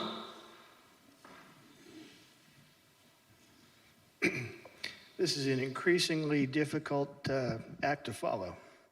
My name is Jim Young. I live at 24862 Valley Run Place, Star, Idaho. I do not play golf. All right, let's go. Excuse me. I'm not going to be redundant with all the numerous excellent points. I just hope you folks are getting this and not paying lip service to the people in this room, which is unfortunately too often the case. By the way, the traffic study that you commissioned with Keller 4 years ago, okay, is completely contrary to what our friends at Willowbrook are trying to put across to you, okay? The Keller report indicates many more vehicles on the affected roads than what Willowbrook is trying to lead you to believe. That's important. The second thing here is, I have a question. So we've heard about a lift station. Where is the outfall line from that lift station going? I heard a nasty rumor that it was going to go down Purple Sage through the front yards of some of the people on Purple Sage, cross Purple Sage, go through the backyard of a number of people on Sage Canyon Way. It's a rumor, I don't know. I would like you to find that out and address it, because that's important. Also, let me make a comment about water. I want to see if I have this straight. So Willowbrook wants to take the fresh water from the aquifer and then replenish the aquifer with their treated water. And I just find that absolutely crazy. Okay, so to summarize and turn the mic over to somebody else with something else to say, given the lack of details, given the lack of, you have the poster child for bad development here, and it's incumbent upon you to follow the law. And with that, I'm going to quote Councilman Nielsen from 2017. The will of the people is embodied in the Star City Code, Idaho state law, and STAR's formally adopted comprehensive plan. While it's normal that not everyone agrees with the laws of the land, the general will of the people is that elected officials follow the laws and adopted plans for growth. Okay, what you've been presented with tonight and will continue to be presented here is a plea for people, by people, for you to follow the law, okay? And deny this application as it presently stands. Thank you. Okay, thank you. Hey, real quick, folks. We have a vehicle, it's a Ford something, that has a license plate built for you that is blocking a driveway, and it needs to be moved or it's gonna get towed, just so you're aware. You can't block somebody's driveway out there, okay? All right, I'm gonna start with, we're gonna go with Mr. Greg Miller before I go to Mr. Darrell, just because I accidentally skipped you. I have my speech in hard copy. Do you want it for the record, or? Yes, the clerk would love your copy for the record. Oh. Good evening, my name is Greg Miller. I live at 11950 West Deep Canyon Drive in Star. I could go on for a long time, but I will try to focus on just a couple aspects. First of all, to be clear, I ask and encourage the Star City Council to not approve this annexation and related development. I briefly want to touch on traffic and required road changes if this development is approved. There are quite a lot of streets that, according to ACHD, would need to be reclassified and or widened. One in particular is Star Road, right outside. It would need to be enlarged to 5 lanes. To do so would mean the partial loss of 2 community parks, the parking lots of the school, the parking lots of 2 churches, including this one, and the backyards or safe setback spaces of numerous homes. That's just on one street, quite far from the actual development, and it doesn't consider the cumulative impacts of other developments in the city that are in progress and pending. Most, if not all, of these road expansions are just not feasible. For that reason alone, this project should be a common sense denial. I also want to share a personal experience. Before moving to Star, I lived in a golf course community in a semi-rural area on the edge of town. The 3rd hole was directly across the street from our house, and being at a higher elevation, that area had a great vantage of the city lights and views for many miles. The developer owned that golf course as well as a second golf course in another neighborhood about 1.3 miles away. It is very similar to our area with another golf course nearby off Highway 16. For a dozen or so years, they maintained both golf courses and even provided security to shoo away non-customers, especially teens who tried to gather on the hill on weekend nights. Without any sign of trouble, the developer announced that both golf courses weren't making money. They closed them both down and then immediately submitted to redevelop both areas with multi-story commercial, residential buildings, townhouses, and homes much smaller and not in harmony with the surrounding homes. When the neighborhoods expressed their displeasure of the redevelopment, the developer doubled down by eliminating most maintenance, letting the fairways and cart paths get overrun with weeds and scrub, and canceling their security. In short order, that area became a teenage party zone. Every weekend, non-school night, and all summer long, large groups of teens arrived to hang out on the golf course, play music, drink alcohol, smoke, set off fireworks, and cause a general ruckus. Every morning after, I would have to pick up trash that was thrown in the street and in my yard.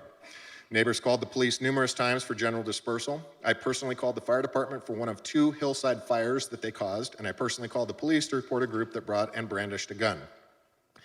Golf is a consistently declining sport. In my personal experience, 2 nearby golf courses shut down because they didn't make enough money to remain viable. Here, Willowbrook is proposing a golf course as a selling point just down the road from another golf course that was a selling point. I swear, developers must all attend the same yearly trade show and convention. Build a golf course, run it for a dozen or so years, then shut it down and redevelop that land with even more crowded housing to make even more money. Please do not annex this land into the city of Star and do not approve this development. Thank you. Okay. All right. So it's 9 o'clock, guys. We're going to take a 5-minute recess at 9:05 to use the facilities, and then we'll get back to the public testimony. When we come in, we'll have Mr. Darrell Foote and Laura Lee Foote up here, and Ben Pelka, I think.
Okay, we're going to call this meeting back to order. It's 9:05, and we will move on with the public testimony. Mr. Darrell Foote advised me that everything has been said, but he wanted to speak, so he does not want to speak. Darrell Foote. So we'll move on to, let's see, Mr. Ben, I think it's Pelka, is that correct? Okay, and hang on one second for me, sir. Then we got Kim Yaneko, if you come up here for me. And then Mr. Gordon Sony, if you could come up here, sir, for me as well.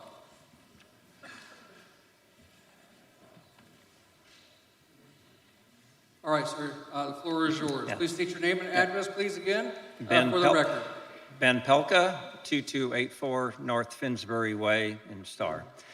And I do not live up in that area. I live down here just off of Munger. So I am not impacted by what they're talking about, but I do appreciate the immense burden that you are undertaking with this. Is the project of value? I think it is, but after hearing everything, I'm coming up with two conclusions. One is there are a lot of unknowns that could really play into this whole thing. That the developer tells you one thing and 5 years later something else mitigates them doing it, and you have to modify, and then you end up what you didn't want. The other thing is it looks like a great development, but maybe it's in the wrong spot. And I really think that you're trying to stick an apple in a bunch of oranges. I do appreciate, one of the things I thought of is, geez, what if I live there and I've got I look at Top Golf and the lights, as you come down the freeway. What if you're by that driving range? What is the, light pollution gonna be for you? I was joking around. Maybe I would like 4 of those little small homes, and you know what? I'm gonna put them out on Verbo. Now, I'm sure they've thought about that, but I was in a condo development over in Sparks, and it was really tough to stop somebody from saying, well, you know what, I have a hardship, I need to rent this out. So is this going to be a development where a lot of the property turns into rental property? And the gentleman, I think, stated what I was also thinking of. Where do you stay? You're not going to attract somebody from Arizona or California or something to come here and golf. I really don't see that. I don't see that we have a destination yet for that here. So there are a lot of pieces to this that's making me, even though I live down here, feel really uncomfortable about what's being proposed up there. So just please consider it all. You're very smart people. I know you love Star every much as I do, and I've only been here 18 months. This is why I moved here, and I just hope that you go forward and have the wisdom to make the right decision. Thank you. Okay, thank you.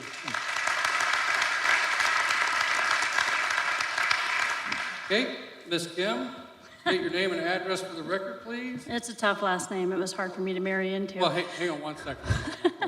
Then Mr. Niles Norquist, if you come up here. And Mr. Doug Stewart, if you could come up here too and sit down, that'd be awesome for me. Thank you. Okay, go ahead, ma'am. My name is Kim Minechko, 13038 Skyview Street in Nampa. My husband is 30-year LA County Sheriff. I think behind me is probably a whole lot of people that moved here from the C word. But that doesn't make us bad people, and I think actually there are a lot of us who don't want to see Idaho changing like it's changing. What I'm seeing here tonight is a lack of infrastructure or missing infrastructure before this development goes forward. So I'm going to talk about policing. How many sworn officers currently are on staff in STAR? 11. I could be wrong, but I believe 11 because I looked it up today. Ada County Sheriff is contracted for law enforcement for services in STAR. The police national average says 2.4 sworn officers per 1,000 residents. The current population of STAR is 12,912 according to the 2021 census, or whatever the stats were that I got today on the internet. That would mean that there should be 31 officers that represent STAR, and so you're already down 20 officers. What will the population be when the already approved homes in STAR are built? National average for residency is 3.15 persons per household. So to bring staffing just to current, not including the homes that have already been approved, retention equals pay, because we all know it's hard to keep cops here, right? Because there's better pay elsewhere. Unfortunately, Idaho is lacking in salaries and benefits. So the current salary for a 3 to 5 year experience plus benefits, do we know? Average is $68,000 in Ada County, not including benefits. So times the 20 staff that you're under, that's $1.36 million. One-time impact fees by this developer result in taxpayers absorbing the needed infrastructure to have proper policing. So people that move here expect that we are going to be covered properly for safety. And I believe that's lacking all over this state. So Willowbrook alone requires an additional 7 officers, $500,000 on top of the current deficit in staffing, and adjustment for already approved growth, which I believe you guys haven't already accounted for. So who will police the community park that they're trying to install, and the golf course that they're talking about? That has to be covered. Kids will come up there. That's just the way kids are. I know I was one of them. Don't tell my husband. Policing budget is based on 80 county salaries. You have no control over those salaries, but you're contracting them to do the work for you. How many additional hired, already approved development in STAR? How many of those have been already hired for the homes that you've already approved? These cops are here, they're doing their job, and they're risking their lives every single day. And it's not, you guys are not protecting them, and you're not protecting your citizens. So real quick, all these people are here in opposition.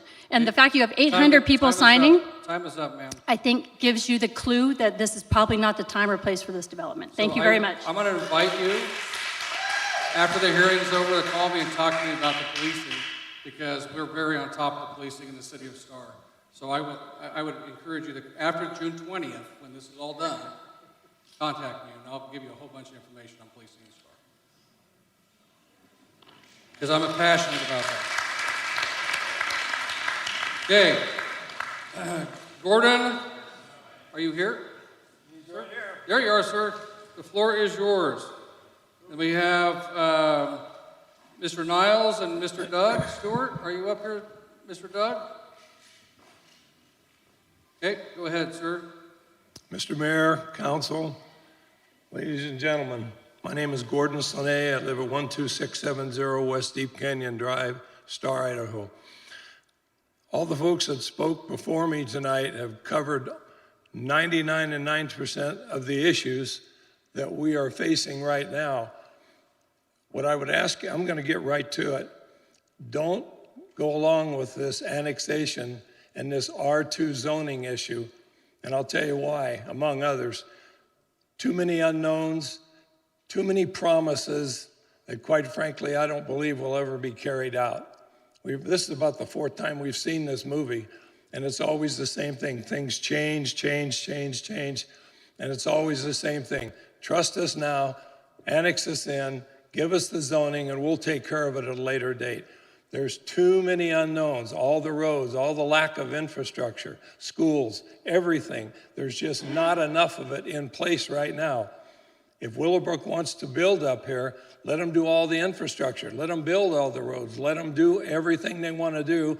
Then let them put in a golf course and then see what goes from there. I don't think it'll happen. And I'll tell you something else. May not be accurate, but it was several months ago. I had a meeting with BLM, and at that particular point in time, they didn't know anything about having a road out through the BLM. They didn't know anything about it. So I'm just saying, maybe things have changed in the last couple of months, but I don't think so. Lastly, because I live in Hillsdale, I'm not in favor of this. I realize the owner, this guy Phillips, has a right to build on his property. I don't deny him that. But what I will say is that think about the residents of Star and what this is going to do to them, along with the other, how many, 7,700 more homes that are being built, and all the traffic that that's going to introduce into Star. Star's nothing but a parking lot now. How much worse can it get before you can't even back out of your driveway? And then, Mr. Mayor, I'm going to ask you to recall a meeting that I came to, Niles came to, and Scott from Hillsdale came to. And among the conversations we had, I asked you not once but twice, can the city council make Willowbrook adhere to the present day comp plan? You said not once but twice, we may. In other words, you can, but you didn't say that you wouldn't. And I took you at your word at that you may, the city council may require Willowbrook to adhere to the new comp plan. I would ask that you do that, but first of all, until all these issues are cleaned up and there's more than just promises, and trust me, I'll do this later on, make sure that all this is infrastructure. If you go ahead and annex them in, that this infrastructure is taking place. If they want to build up there, let them stay in the county. The question is, why wouldn't they? Because there's no money in it if they have to stick to 1 acre per parcel. Okay. And I don't know about a golf course. All right, thank you, sir. Thank you. Okay. Let's see, we got Mr. Niles. Good evening. Real quick, is Doug Stewart here? Okay. Yeah, Mayor, Councilman, Council people. Niles Nordquist, 4652 North Echo Summit Place, Star. You've heard a variety of different criticisms of what's been proposed here. I would like to just focus on one aspect of it. And I think it's primary to everything you're considering. Right now, you have a golf course that's taking up 1/4 of the total site that you're considering. It's taken up 1/3 of all the developable land you're considering. And yet that seems to have no influence on the number of homes they're asking for. The reality is this is a commercial business. It's no different than an office park or any kind of other commercial development. It is not designated for residential development, period. It's not available for it. You've heard the stories about what happens when a golf course goes down. If this whole thing builds out and you have 1,094 homes here and the golf course goes down, don't you think that developer's gonna come back in and say, hey, I got R2 zoning and I got 175 acres? What will probably not, you might not be sitting in this council at that time, but what would that do to the traffic up there? So I urge you to have a complete reconsideration for how many homes are here, be it R2 or R1 as your comprehensive plan has, and you have the prerogative to ask for that R1. You have a reason why R1 is in your current comprehensive plan. And they have very good reasons. There's a reason why things changed. Stick with what you have. Thank you very much. Thank you. Okay, so we have David Welch is up, Russ and Dorothy Smurs. Okay, Russ and Dorothy Smurs, if you come up here. And then Michael Flanagan, please come up here as well. Good evening. David Welch? Yeah, I'm David Welch. Good evening, Honorable Mayor, members of the City Council. For the record, David Welch. I live at 4635 North High Prairie Place here in Star, Idaho. I am a Hillsdale Estate resident. I actually don't really oppose the golf course. I did write a previous letter on April 23rd that was submitted with your council packet. I hope you all had a chance to look at that, but briefly I'll provide some updates on that. My main concern really with this project is that you're building a bunch of small houses kitty corner to my backyard, right where I live on Langtree Gulch Road. I won't be able to see the golf course, and it's not compatible with what's out there already. You've heard already tonight R1. Well, guess what? Your current comprehensive plan, low density residential, that's R1, 1 lot per acre. That's what we all want here. That's what we're looking for. But, this project here, there's traffic impacts. I mean, ACHD has basically said, hey, Langtree Gulch Road will never be a collector. There's no mitigation for that other than to redesign the project or reduce the density. That's what we're after here, reduce the density. We all want R1. That's what we want. And that's why I recommend that you reject this proposal as currently planned. However, if you're going to sell us Hillsdale Estates residents out, please, I beg you, do me a favor, at least take where all those patio homes are going to be right across from my view of the backyard, at least make the minimum half-acre lots. At least that will be consistent with staff's recommendation for this project. And I don't have a pointer up there, but you can see all those homes right between High Prairie Place and Ptarmigan Road are all patio homes there. They're tiny. They're not compatible with the surrounding uses there. So please, increase those to larger lot sizes, and this might be more tolerable for us. But that's the reasons why I disagree with this project, and I respectfully request that, council take a look at planning to the current comprehensive plan, which you approved last year. Thank you for your consideration, and please do us proud. Make us proud Star citizens here. Thank you very much. Thank you. Mr. Russ, is Mike Flanagan here? Oh, you're right there in the front. Okay. Russ, you got the floor, sir. And then is Miss Dorothy going to speak or just you? Dorothy is not going to speak. She sent me up here. She sent you up here. Perfect. Okay. And then we have Randy Biddle. Please come up here as well if you're here. Okay. Go ahead, sir. Okay. My name is Russ Smers. I live at 4498 North High Prairie Place. And will you do me a favor and spell your last name for the clerk? Smerz. Thank you. It's like Smurf, but Smers. Smers. And I'd just like to make a point of clarification for the audience here. But you got to talk to the phone. You can't speak to them. You got to speak to the council, and they'll hear you. Okay. If you look at that map up there, all that green property is not Hillsdale Estates. That surrounds Hillsdale Estates. So correct me if I'm wrong on this. You are not asking to annex Hillsdale Estates into the city of Star. Correct. The current application does not annex in the current Hillsdale Estate folks. Okay, well, I just want to make sure everybody understands that because I think most of the people here are from Hillsdale Estates. A couple of quick comments. This has been going on for years. Several years ago, Willowbrook got the support of Hillsdale Estates because they agreed in a development agreement to do matching lots to current lots, 1 acre to 1 acre, 2 acres to 2 acres, whatever. Well, that's changed.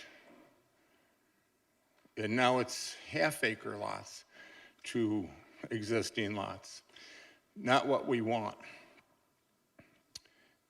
The first exception that Willowbrook asked for in their list up there was to change it from half-acre to whatever was necessary in order for this project to make money for them, I would assume. So what we want to make sure is that if we're going to go and getting the support of Hillsdale Estates, we want matching properties.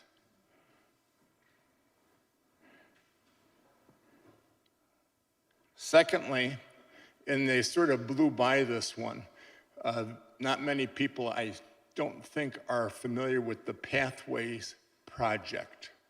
Pathways Project, folks, is a group of citizens in Ada County, and again, you could correct me on this if I'm wrong, who are developing a pathway similar to the Greenbelt. Matter of fact, it will attach to the Greenbelt through Hillsdale Estates. And that could go right through or by your backyard. And we're talking about whatever number of people, dogs, whatever, going right alongside your property that are not affiliated with Hillsdale Estates. So that's really all I have. I want these folks to be aware of what Pathways Project is, because it is going to impact us. And to my knowledge, very few of the citizens here from Hillsdale are aware of it.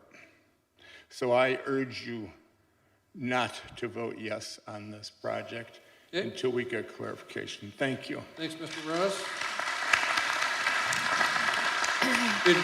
Sorry, Randy? one question. Oh. Hey, Yep. Mr. Russ, Ms. Jennifer has a question for you. So Pathways to Project, is that what you called it? Yes. Okay, and where would one find information about this? The way I found out about it is going to a city council meeting. Okay, so this is, you're talking about our Parks and Pathways Committee or I'm sorry, Transportation and Pathways Committee creating our our pathway plan from the city, not some other project. That's Well, called- it doesn't do all of Western Ada County? No. Is it just Star? It's just Star. Okay, well, Yes. we need to know what that is. Yep. Okay. And And in the presentation, their presentation, it was unclear. It was just something else in addition to Compass, which I think most people are familiar with. Compass is It's a regional planning, transportation planning agency, yes. right, which are going to put all of us on bicycles. So this doesn't run, our stuff doesn't run through Compass on the pathways. I'm sorry? Our stuff doesn't run through Compass on the pathways. Just so Well, you're aware. pathways, definitely. Not on the pathways, it doesn't. Okay, good. Just so you know. Good answer. Okay. Thank All right, you. you're welcome. So, Mayor Chadwick, I would add, for anyone in the audience, if you're interested, I believe you're referencing the City of Star Transportation and Pathway Committee, and we do have a master pathway map. And so if you're interested in viewing that, you can go to the City of Star website and look at and view the map. So I will just put that info out there. Yep. Thank you. Thank you. Okay, thanks, Russ. Okay, we've got Mr. Michael Flanagan. And we have Randy, Kelsey, Roy Ball, and Scott Emmerich down here in the hall. My name is Michael Flanagan, and I'm at 12076 West Steep Canyon Drive in Star, in this part of Hillsdale. I object to Willowbrook's development plan as proposed. Allowing a mixed-use development in this residential area would be a mistake that will have long-term negative consequences for the residents of Star. The subject area is nowhere near contiguous to any current mixed-use parcels in the city of Star. Allowing a mixed-use rezone would establish a precedent in the city of Star and would likely open the floodgates for additional developers to request mixed-use rezones in Star's areas of cities' impact lands. Star's comprehensive plan states that the commercial ventures ought to be near major transportation corridors and other commercial areas. A bar, a restaurant, and other commercial enterprises miles from downtown Star and State Highway 44 is contrary to the precepts of Star's comprehensive plan. The Star City Council recent zoning changes specified that the Willowbrook property should be developed with a single residential house per acre. It did not envision commercial ventures like those proposed. The comprehensive plan does not envision another sea of roofs in these beautiful foothills. Willowbrook's development proposal is akin to the Kevin Costner movie, Field of Dreams. Build it and they will come. The it is the golf course. In one of the earlier public information meetings, Nate Mitchell's Willowbrook spokesperson stated that the golf course was a break-even affair. He said they would spend $20 million developing this course. It's obvious that this break-even venture is merely to attract people to purchase homes in a proposed Willowbrook development and fill the coffers of the other planned commercial enterprises. Doubtless, many of the future owners of the patio homes surrounding the golf course will not be full-time residents. Rather, the owners will be renting out these patio homes on a nightly, weekly basis in order to defray the cost of acquisition and maintenance. In fact, these patio homes will likely be investment properties for many owners who expect to gain positive cash flow from the rental of these units and subsequent appreciation. Is Willowbrook development asking the surrounding full-time property owners to endure raucous parties on the weekends where Treasure Valley high schoolers, college students, young adults partied up into the wee hours of the morning? This is not what should happen in an R1 zone neighborhood. I imagine if Willowbrook Development understood that these patio homes would not be permitted, they would not invest the money to build a golf course. Star City Council is not in the business of enabling business models. Clearly, this proposal is a complex business model which requires all elements of what they propose to be approved in order for them to undertake this grand plan, starting with the golf course. Let this foothill area of Star be an example of a premier Treasure Valley residential neighborhood, not a Disneyland in the foothills of southwestern Idaho. The Treasure Valley is not like Detroit, Michigan, where cities needed to incentivize development. I see no reason why there should be any deviations from the comprehensive plan as requested by Willowbrook Development. I feel it behooves the City of Star to respond and address the varied issues raised by the letter submitted by Elam and Burke, attorneys at law.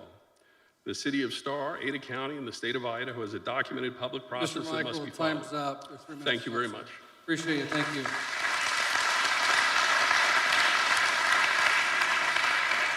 So we got Mr. Randy. Then we have Cash. Are you here still? You're down here in the hole, sir. Mr. Mayor, members of the City Council, thank you for the opportunity to come before you. I have no prepared remarks this evening, and I want to commend all of the speakers who preceded me for their research, their articulate... Oh, I'm sorry. State your name and address. It's been a long night already.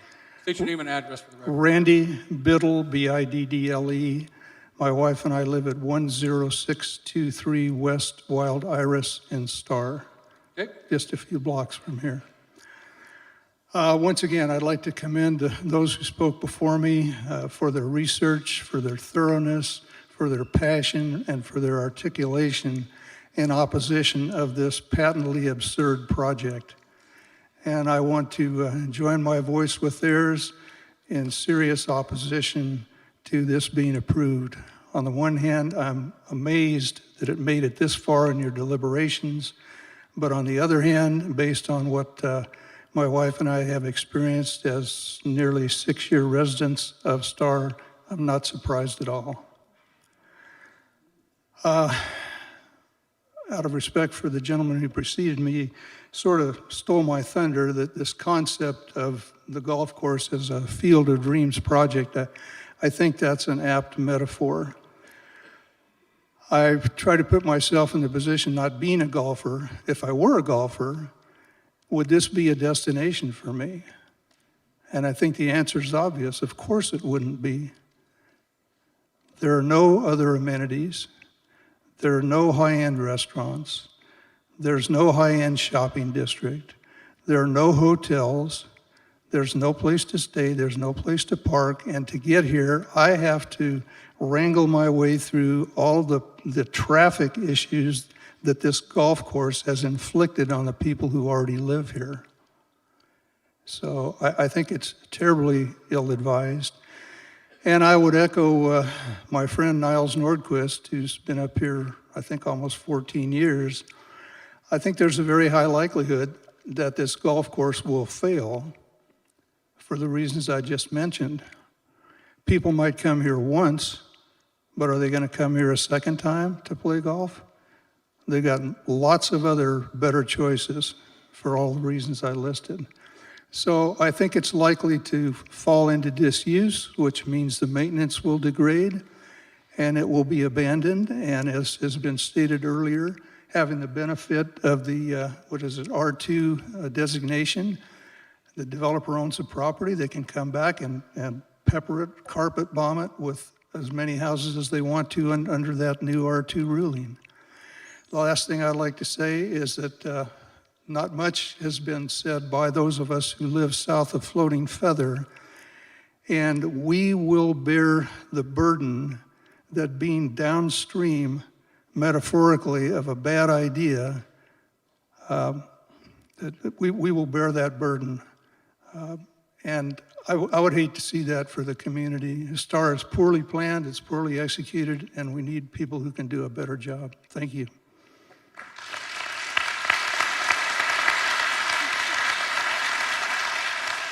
Okay, let's see, Ms. Kelsey? Everything's been said, okay? Roybal. It's going to be on this list right here. Okay. Scott Emmerich. Is he still here? Surprising. Okay. Cash. Or John. State your name. My name is John Pickens. My address is 10200 West Scenic View Lane. Mr. Mayor, City Council members, thank you for the time. I own the property that Willowbrook wants to cut through to make Wing Road a connector. So mine is a tale of bait and switch, which I know it's a shocker. Most developers never do that. But so Mr. Phillips purchased the 5 acres behind me and has an easement up my driveway, which is great to access his property. And I was told it was just by him himself that, oh, I just need it in case we need to put water and sewer up there. Not a connector road that has, well, let's just be conservative, say 8,000 cars a day, 40 feet from my front door. So you can understand sometimes why I don't sleep at night when I think of that. And, the rest, everyone says it so well. The traffic is crazy, and that's just what we need more of. Anyways, thank you for your time. Okay, thank you. So we have Bob Lenigan. You're up next. We have Christine Welch, and then Ron Stout. If you could come up here to these seats, please.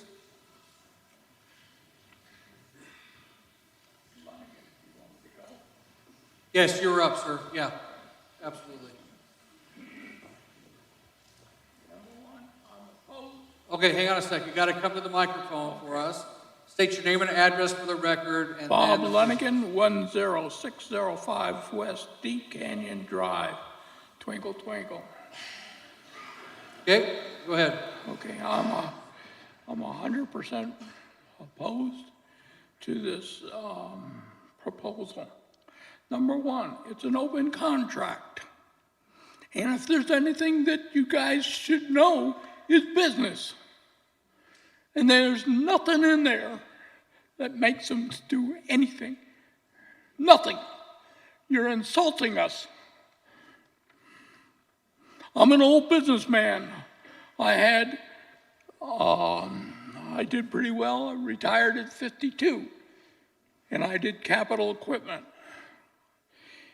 You guys are just, you people are like Californians. High density, love that high density. No respect for what we had. This is an open contract. I remember when I came here over 20 years ago, there was a little sales office down the road here.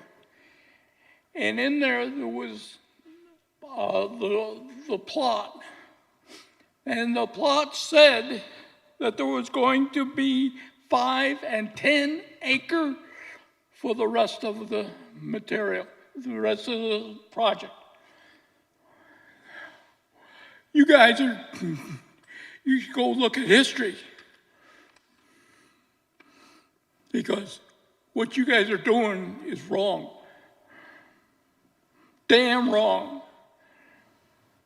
And I came out here from Connecticut, and I had high density. And I came out here to enjoy the countryside. And then you guys come in here with your California attitudes, and it stinks.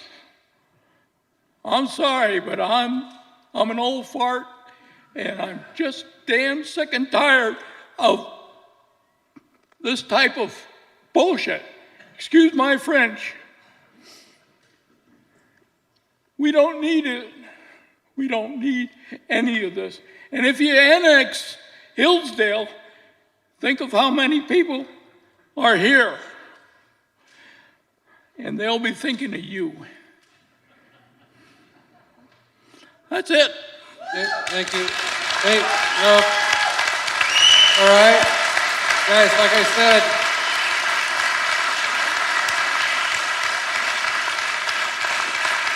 civility. Okay, we have Miss Christine. Good evening. I'm Christine Welch. Address is 4635 North High Prairie Place. And Honorable Mayor and council people, thank you for letting me be here to speak tonight. I went to the trouble of making signs for the protest. It was going to be a mostly peaceful and slightly fiery protest. And my favorite one is back in the corner. It says, "Please don't Californicate, Star." So on that line, I just wanted to hold up this sign, which says, "Hold the vision, trust the process." This is from STAR's own, city page. So hold the vision, trust the process. When I look at the Willowbrook master plan, I don't see a process, I see greed. It's the greed of a developer. And I understand it's a business and things have to pencil, but does he have to be so greedy? I just don't see that this development fits with our neighborhood. Again, it's putting apples, we're surrounded with a totally different neighborhood than what they want to include now. And all of the issues, every single issue would go away if they just zoned it as R1. It's like R1 is the magic number. So I realize that the developer can by right build, and I realize that you're all favorable to the development because tax reasons. I understand how the world works, and I understand that oligarchy is a thing. But it would be nice to have the voice of the people heard, and the people are saying, please do not approve this in its current form because it just doesn't fit, and the density does not work. So thank you for your time. Okay. Ron Stout. And then we have, let's see, Stephen, is it Frischland? Lives on Echo Summit? Okay, you're down here, sir. And then Pam Slendorn. Be over here as well. All right, sirs, please state your name and address for the record. Ronald Stout, 6227 Purple Sage Road.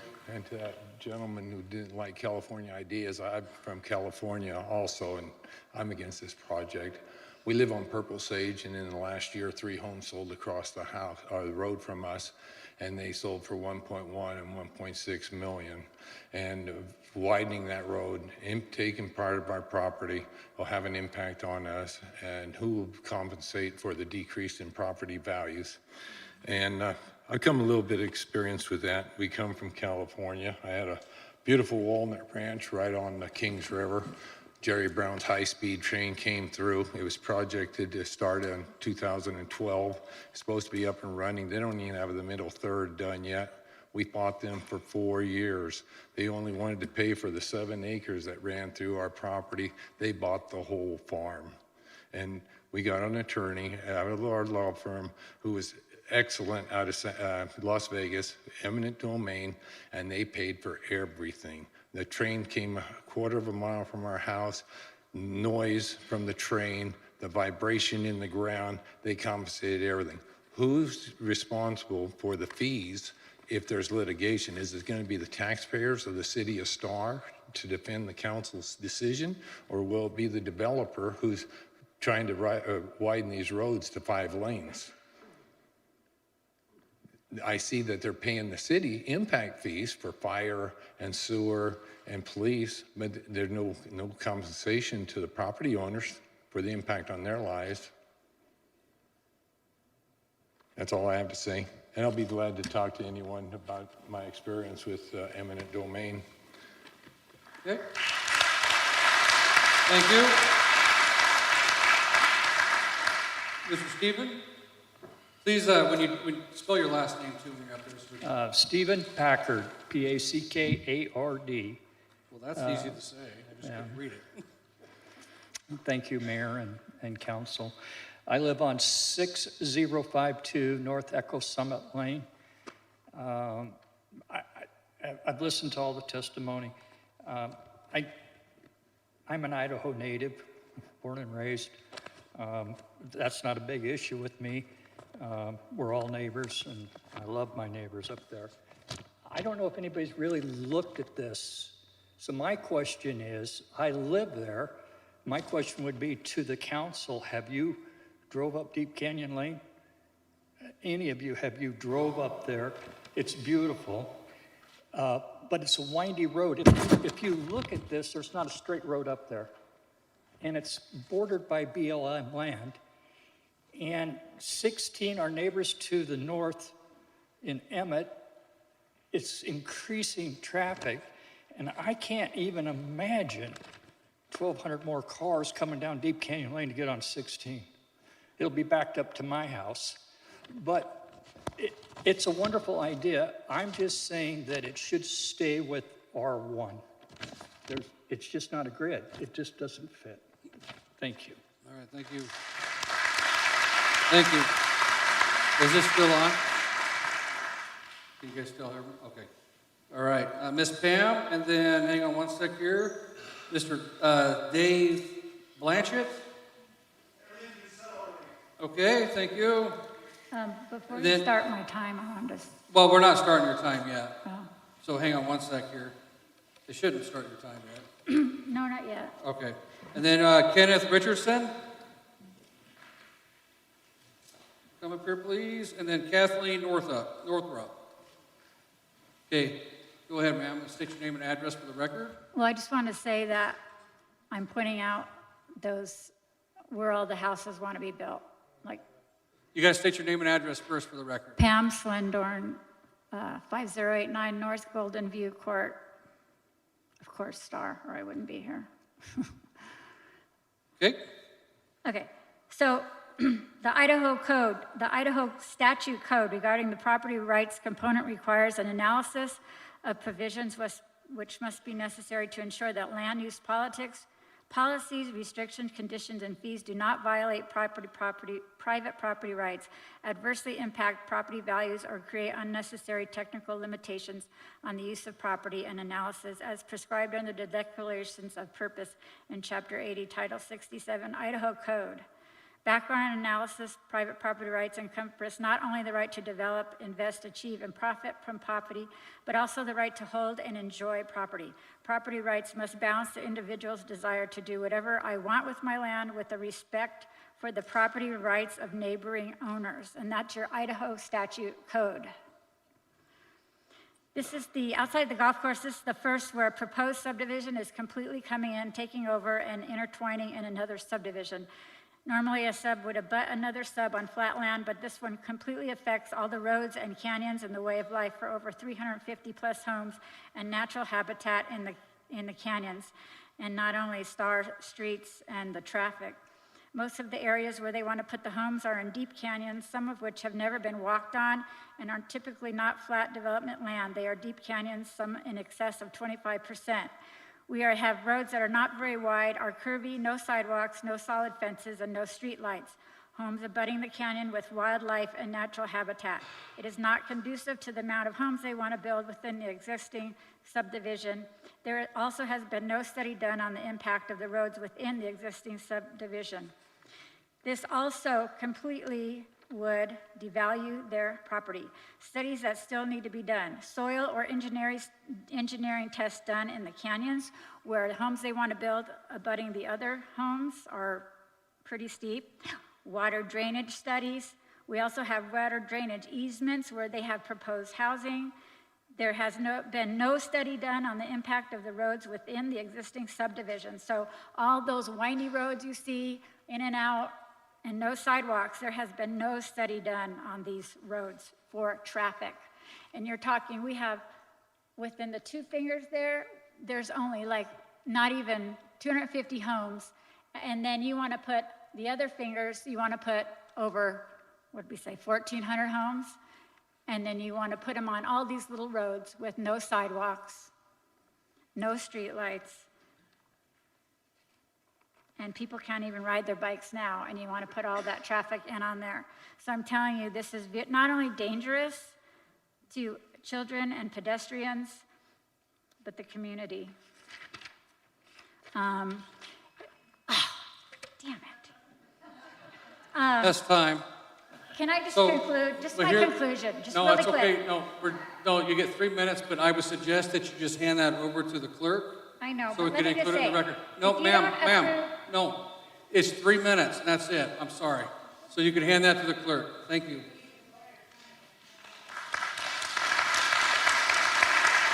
Okay, Mr. Dave Blanchett? Oh, I'm sorry, you already told me that. I apologize. Kenneth Richardson.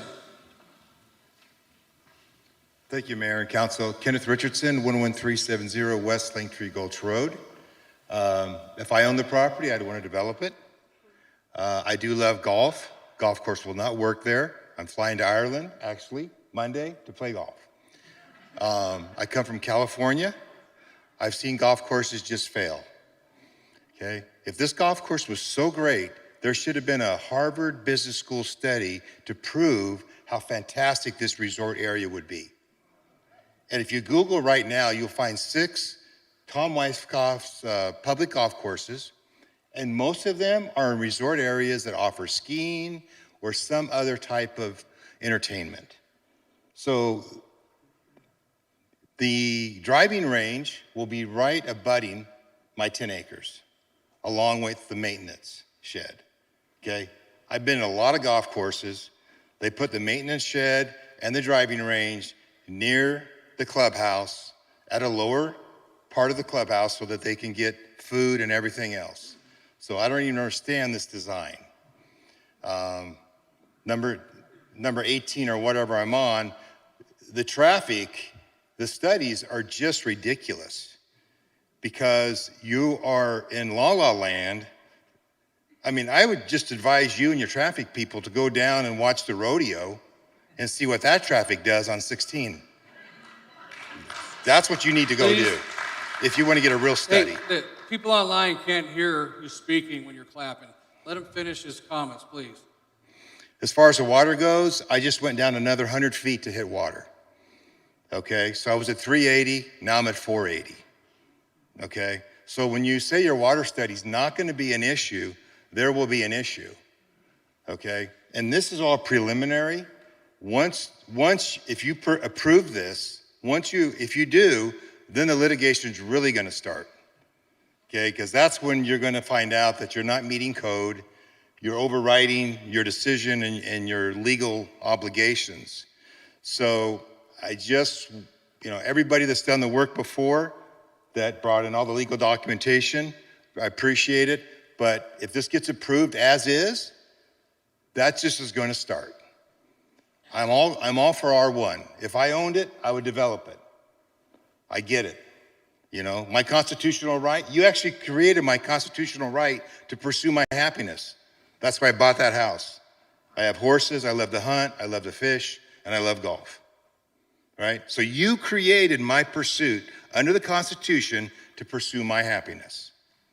Right? Now you get to pursue yours also, but keep it under R1. Thank you very much. Thank you. Okay, Ms. Kathleen Northrope. And then I also, what? What was his name? Yeah, I think it's Kenneth Mark Richardson. Yeah, Kenneth Richardson, 11370 West Langtree Gulch Road. Yes. Okay. We got Miss Kathleen, and then we have, is it Marcy Miller? You still here? Okay. And then we have,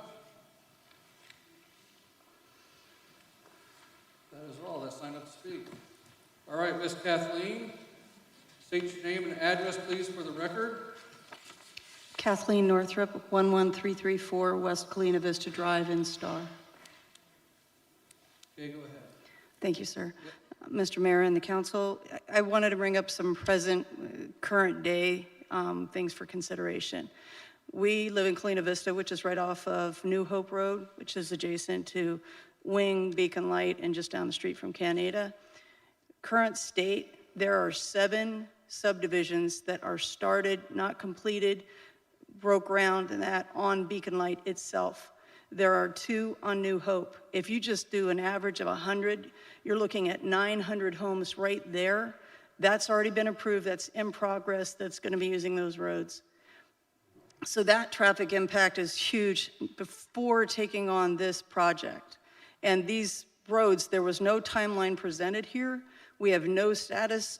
So as the first question out of the box would be, the roads to support this influx of traffic to support this project, when would those be developed?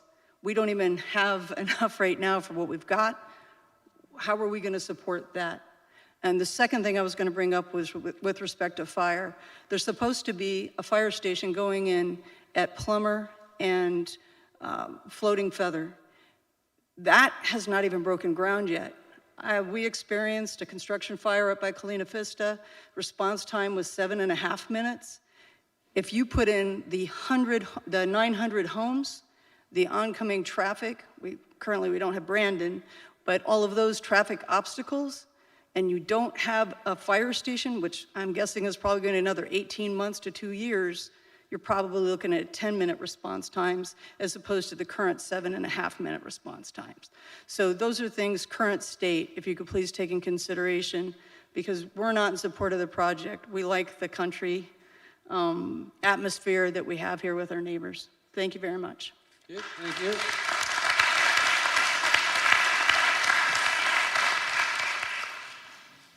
All right, Marcy Miller. She's not here. All right, and we are done with the against. We have a whole bunch of folks that'll be part of the record with their names and addresses for Jacob later on there. We're going to do a 5-minute recess again for a facilities break before we head into the next group of speakers. So at 10:01, we'll recess until 10:01. It's 9:56.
Just gotta wait a second for Sean to get up here.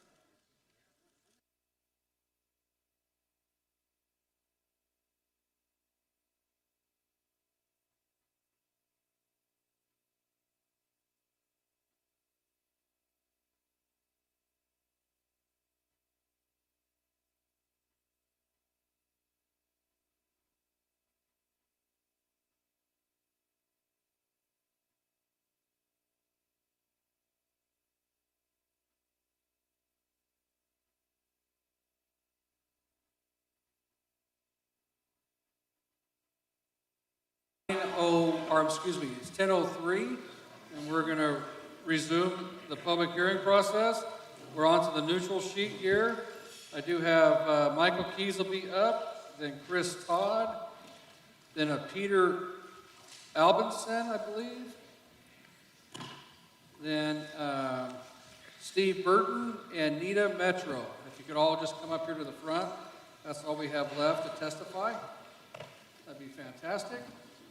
Is Chris here, or you gonna come up here to the front? I'm sorry?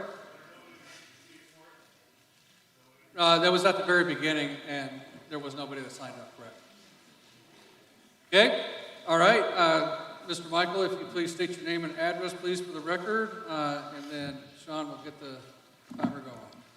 Honorable Mayor and Council, my name is Michael Keys. I live at 338 South Long Bay Way, and unlike the vast majority of people you've heard tonight, I actually live in the city limits of Star.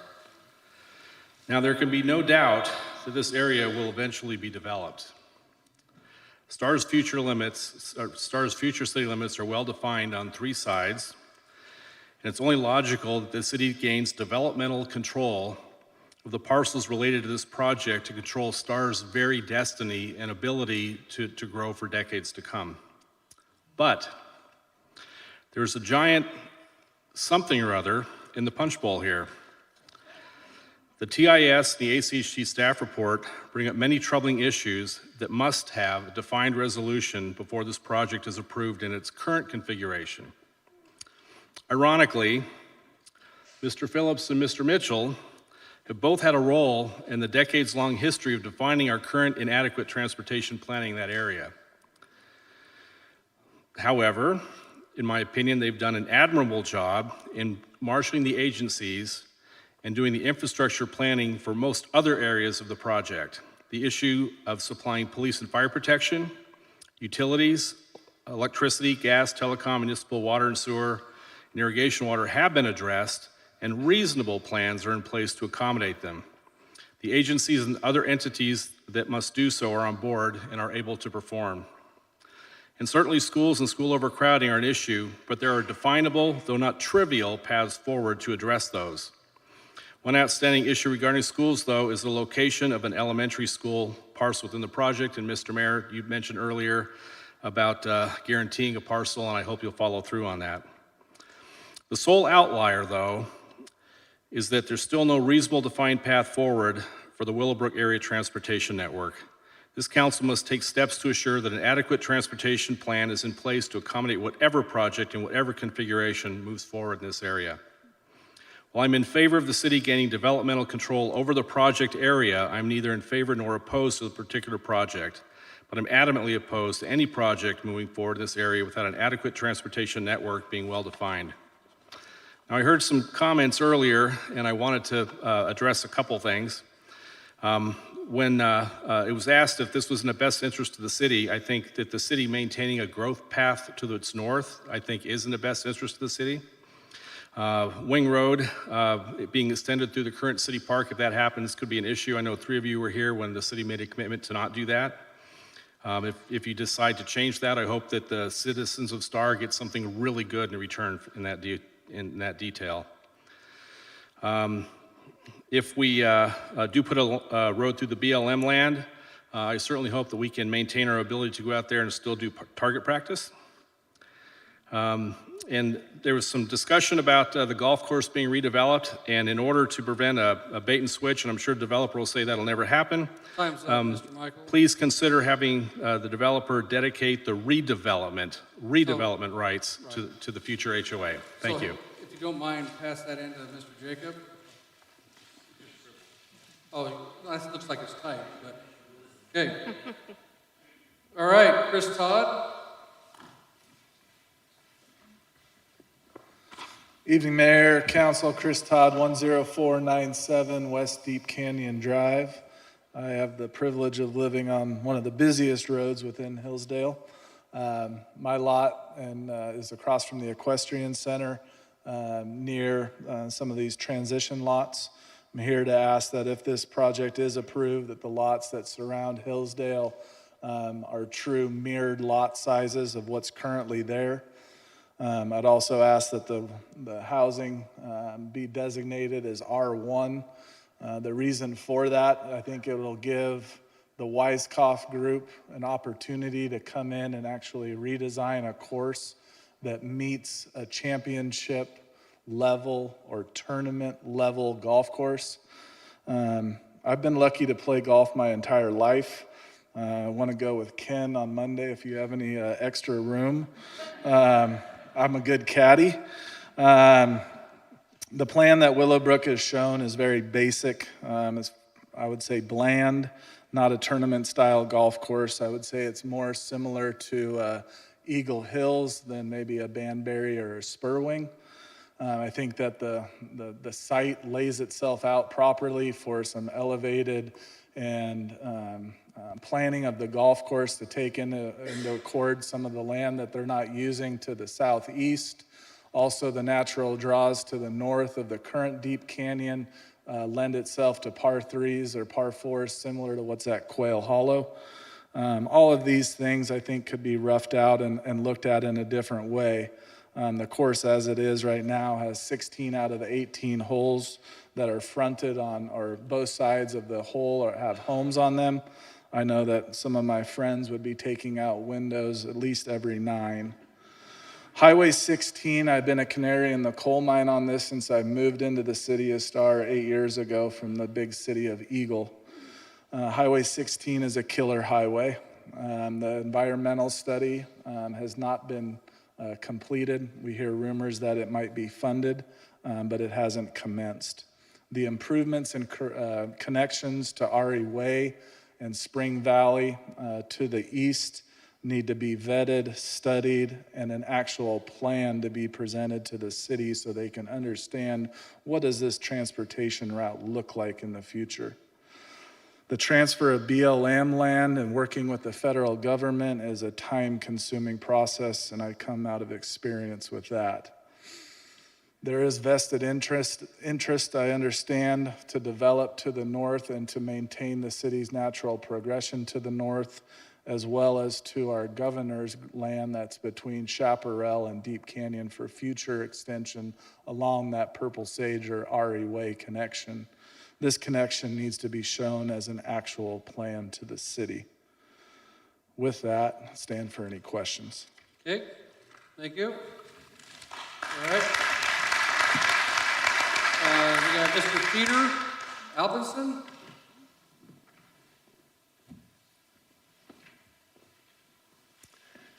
Mr. Mayor, Councilman, my name's Peter Albinson. I live at 11951 West Link Tree Gulch. And I came in here as neutral.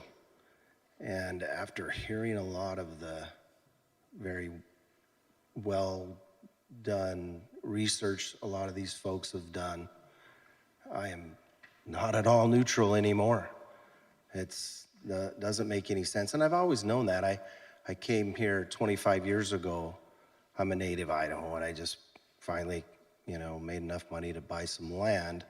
And everybody thought I was crazy because Star was just a little blinking light there at the intersection. And I was amazed to see the old farmers sitting in their those little folding chairs, and in the Star Mert drinking the coffee. And And I'd just look at them and wow, pheasant hunter's breakfast is coming and all these fun things. And it was just really neat and special. And you know, it's just a little dopey Idaho town. And it should stay that way. You know, we don't have to be big boys here. We can have a nice little country town and try to maintain some of that rural feel. You know, we really ought to think about it. This is your chance to really be the, you know, I'm trying to think of a word here. It's getting late. I should be in bed.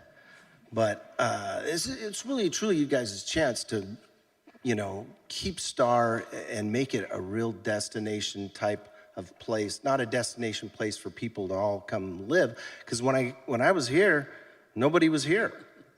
And now y'all are here, and it's changed dramatically. But the biggest thing is if you just look at that land, it should definitely be R1 at the most. Because development's gonna happen, it's inevitable. We all know that. It's just gonna happen. And this thing is a boondoggle of money and not a lot of real, you know, knowledge of what's really gonna happen, because they're kind of crystal balling it on a lot of things. And Hillsdale, hills and dales and twisties and turns, and it's gnarly. I drive 25 through Hillsdale because I live in Monument, and the neighbors look at me like, you're speeding? You know, no, I'm going 25. Well, it seems like you are, because you got these quick little turns, and you know, it's just not meant for all this. It really isn't. I have to pull out of Linktree Gulch onto Canada. People come booming down that road, and they can't see us up there, and they're hauling ass, and I'm pulling out because it looks clear, and then bam, there he is, deer in the headlights, right? It just doesn't make sense. Canada Road is nuts. And Linktree Gulch, when I pull out of my house, it's a bunch of blind hills. When I was teaching my daughter to drive, all I kept saying is, blind hill, watch it, stay over to the right, come on.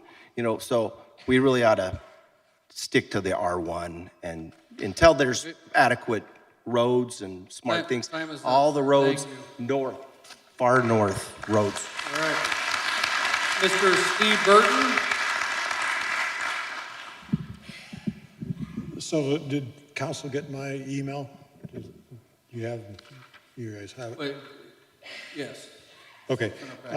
So Steve Burton, 6915 Canyon Bend Court, Star. I put myself down as neutral on this thing because I think with a little tweaking, the annexation will be approved.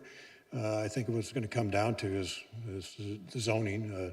Will the old comprehensive plan hold up to the new comprehensive plan? But eventually it's going to get approved. So I just wanted to kind of on what Michael Keys was just talking about.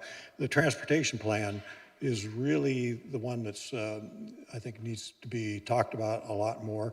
The $10 million mitigation fees, I don't know how that's going to get broken out. I don't know how much the roads are going to get out of that. It seems like that's a small amount. And the primary concern I have with the transportation plan, it really talks about, well, what is needed once all this is built out? What should the roads look like? Well, I think the more immediate concern is what kind of traffic plans are going to be in place during construction.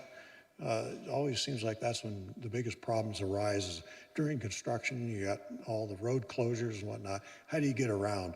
And when I look at the plans for the roads, you have the road going through the BLM, you have the Wing Road addition.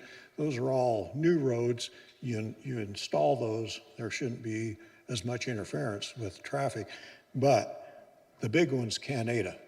And the way I look at it, it looks like you're going to put a sewer down there, you're going to put water down there, you're going to widen it to 5 lanes. That road's going to be out for at least a year.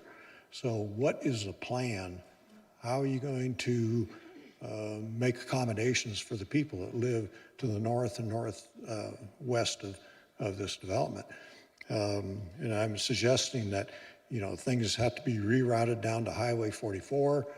You can do it on Lansing Road, you could do it on Blessinger. There's lots of options there, but those have to be considered, and those have to be part of the cost, part of the mitigation before you'd approve the annexation. There's some way you have to get off of those roads, and safely. If you go down Highway 44, you have to cut the speed limits down to 35. People trying to make a left-hand turn onto 44, they're taking their life in their own hands with traffic at 55. So that has to be part of the plan. What are you going to do during construction? Another concern, we just had bad experiences with Thunder Ridge and then the developments down on Purple Sage. Big trucks coming through on Purple Sage, speeding, using their compression brakes. Those are the kind of things I think we need to put in a plan to mitigate those safety and noise concerns, so that people that have to live with that day in and day out, it's a real nuisance, and it's just a real problem. So those are things I hope you consider as you go forward on this. Okay, thank you, sir. Let's see, we got Nita, Metro. Good evening, and thank you for giving me this opportunity to speak to you. My name's Anita Metro. I live at 9069 North Spangler Place in the Willowbrook Estates, just north of this development. We are right off of Chaparral, right on the other side of the governor's family's land, right west of Firebird Raceway. The thing that brought me here tonight I'll hit first, and that's my concern about the water. I heard that their plan is to dump their excess treated water into the aquifer that I drink out of. If that water's so good, put it into your homes. You drink it. I don't want it. I want my organic water that is filtered naturally through the soil and rocks so that it picks up natural minerals that are good for my body. Your chemicals are not. I don't want them. And I'm not the only one that lives on this. Our entire neighborhood relies on that aquifer. We're at 250 feet, so we're the most shallow. The entire neighborhood is at, I think, 300 or 350, and the governor's land is at 400 feet deep. So you're impacting a lot of people by just openly dumping your chemical water into our drinking water. So please don't do it. The other things I've heard tonight that kind of concern me, one, nobody's brought up. You're talking about eventually developing the BLM land, and I know that'll happen, but I just want to point out, because I have seen businesses taken out before because of development of housing getting near them. And I'm talking about Firebird Raceway. They've been here since 1968. They're a great business. They are an economic boom. This golf course is not. They're presenting it to you like a golf course is going to bring you in so much money. Think again. It's a bad location. Just like they said, there's nothing here to support it. There's no hotels. The roadways don't support it. There was an equestrian center that closed because there's not enough infrastructure to support it right there to the west of this. So this is not the boom they are presenting it to you as, so please consider that. And when you go to develop for future, please think about Firebird Raceway. We like it. And people will move in around it, and then they will complain about the noise as if they have more rights than the people of Firebird. So take that into consideration. Please keep this rural. Please keep it R1. I grew up here. I left to go into the military. I served 20 years. I came home to my country home, and all I've seen it do is explode, and it's just killing me. We bought 5 acres out here so that we could enjoy our older years and have cattle and pigs and chickens.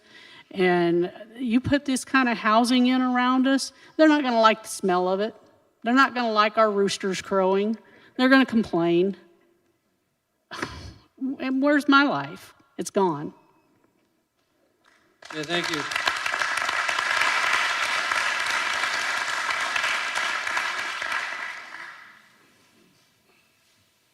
All right.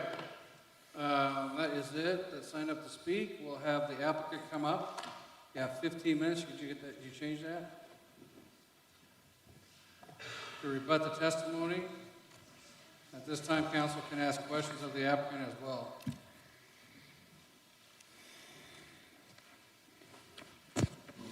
Thank you, Mr. Mayor, members of the council.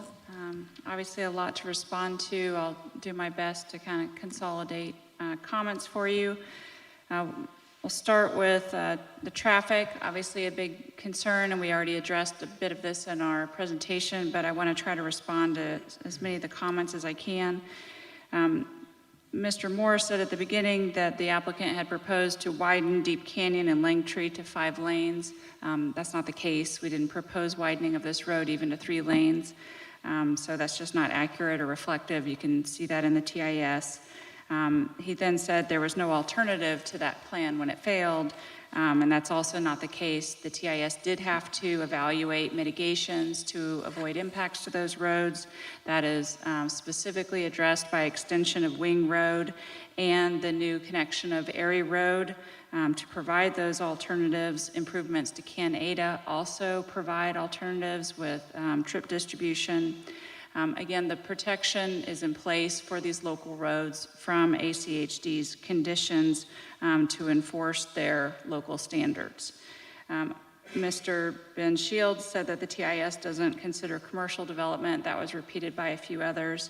That's also not accurate. The TIS does consider commercial uses, both within the golf course. They use the ITE standards for transportation trip generation standards, which define golf course to include the restaurant and the pro shop and the bar, similar to city code. Also, separate from that, they studied additional commercial uses outside of the golf course. There was a comment by Mr. Main that the traffic did not consider internal roads in the Hillsdale neighborhood. That's also not correct. The TIS studied all of the road segments within Hillsdale. A similar comment was made by Ms. Shields that the TIS was only conducted on Langtree and Canada. The TIS actually studied 19 off-site intersections and 23 roadway segments. It's very broad. That the scope of it was set by Compass. It uses Compass's growth rates. That was another complaint, that the growth rates weren't accurate. We didn't use our own. We have to follow what's set forth by Compass, which is done in concert with all of the municipalities and counties in the area. Mr. Keyes, former councilman, said that it's definitely in the city's best interest to maintain this growth path to the north. And we agree, and that's a lot of what the commenting agencies recognized, and a lot of what the mitigation focuses on is those key north-south routes, not putting traffic onto local roads that exist, but finding the ways to get those north-south connections. That's gonna help the city overall, all city residents, not just this project. Turning to a few other, maybe services, water issues, miscellaneous services issues, and infrastructure. Mr. Jim Young asked about where the lift station line would go. That will be within the public right-of-way along Canada. There was a comment by Mr. Richardson about concern, and expressed by others too, and written comments about water impacts to their wells. Obviously, that has to be carefully evaluated. IDWR has to approve any new wells. That goes through a process. There's a public hearing or administrative process that's participating in that if somebody objects to that well application. And so that does have to be carefully considered. Star Sewer and Water District, these would be their wells. To the extent there's wells to serve them, they're their wells. Everything has to follow their standards as well. There is existing water rights already. So the irrigation rights that serve the project are sufficient to cover the needs of the project, even with the golf course. So there won't be additional withdrawals coming from the property to serve the project that's proposed before you. Star Sewer and Water District also has sufficient water rights to serve the project. So any new wells are simply to address the point of diversion, not to increase the water diversion rate. There's comments about the water quality, and that's, was always also raised in the written comments, and we addressed that a little bit already. Just want to remind everybody that this is treated water that is used for reuse. It is Class A water. You can actually use Class B water, not treated as well for land application, but this is fully treated water. The same water that's treated by your Star Sewer and Water District and clean enough to put into the river under an EPA NPDES permit. So this is water that, instead of losing the value of it just going downstream, will have an innovative opportunity to reuse it in a way that will reduce impact on the aquifer from having to withdraw that water to irrigate, which is what's happening now, and what would happen if we didn't have that innovative solution. It's in your comprehensive plan. I put up that goal to reduce groundwater consumption and impacts through use of treated wastewater. It's exactly what you've called for to happen. Obviously, all of the water quality standards have to meet DEQ standards. There can't be anything that isn't done in accordance with all of those laws. There was a comment about police service by Ms. Munichko, and talked about levels of standard, national levels of standard 2.4 and 3.5. I don't know what her sources are for that, but your own sheriff and police department did set forth the current and target level of service for police here. The current level of service is 0.73 per thousand population. The city's target level of service is 1 per thousand. That's similar to other surrounding cities that have the same target. And like Ms. Muchinko and other residents that actually live in Star, the residents in Willowbrook will be paying property taxes to the city for these services. They will also be paying impact fees that contribute to capital improvements, and the City of Star has been proactive to address public service by requiring an additional mediation fee that will also be paid to cover the personnel costs associated with these kinds of service providers. There was quite a bit of discussion about process, so I'll try to address some of that.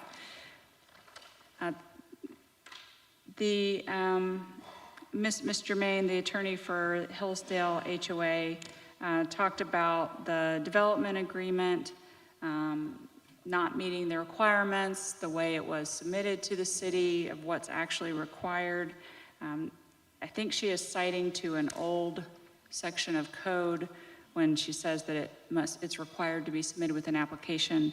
The applicable code says that the city may require a development agreement, which is, my understanding, expected here. And we are volunteering that as well. We're asking for that to go along with the requested zoning. It also says that it may include a concept plan. We have provided that as well. Regardless of whether it is required or is optional, we have provided a draft development agreement for your consideration. We used the city's standard form and provided that. Obviously, all the terms and details and conditions are subject to your approval and conditions that are imposed on us. But the process has been followed to submit that. There was also a discussion, a comment by Mr. Main that there was new information presented this evening where we asked for the change in condition number 2 to include the restaurant and the bar within the golf course, saying that that was the first that had been heard of and the staff didn't have an opportunity to weigh in on that. But that's not accurate. Our narrative submitted in June of 22 states on page 2, this application seeks approval of the golf course only, which will include a restaurant, bar, and pro shop and retail incidental to the golf course uses. The staff part also addressed it. And so it was asked for specifically to include the bar and restaurant. Staff has a condition of approval. We're asking for a slight modification to that to make sure that we can bring the bar and restaurant forward consistent with the city's definition of golf course uses. and that has been analyzed in our TIS.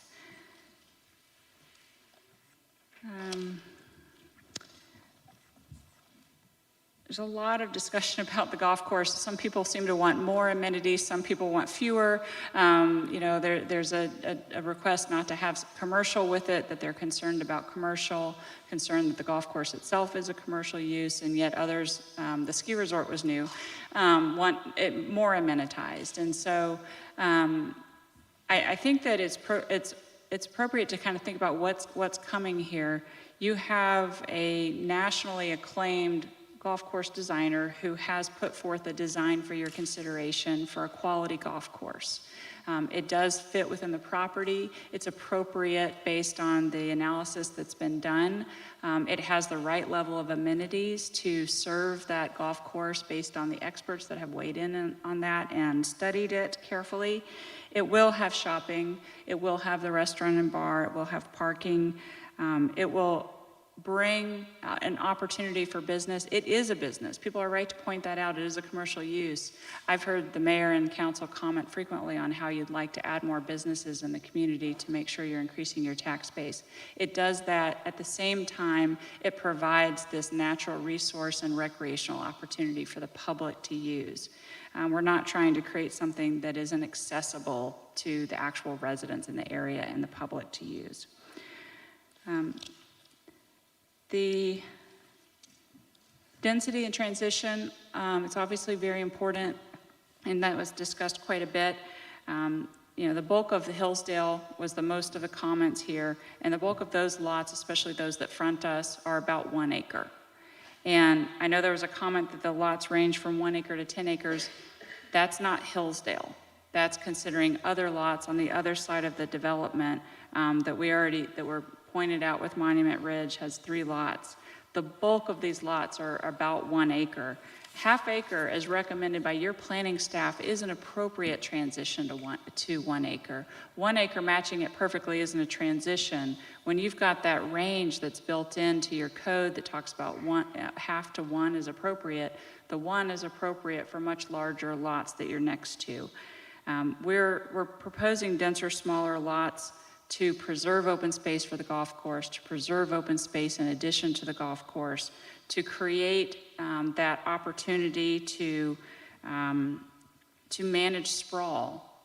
That's a part of your comprehensive plan. It was cited by one of the neighbors as problem with our density, but that's exactly what that does when you provide appropriate density. We've concentrated smaller lots around the golf course, around the commercial, because it's walkable. That's also called for in your comprehensive plan. And that's what that manages with that external boundary that has the half-acre lots appropriate next to the 1 acre lots. In a southwest area, as we pointed out on a slide, given the significant setbacks to those homes, given the proximity to our internal uses with the golf course and commercial, we asked for those to be buffered with landscape buffering, which is also appropriate and allowed in your code.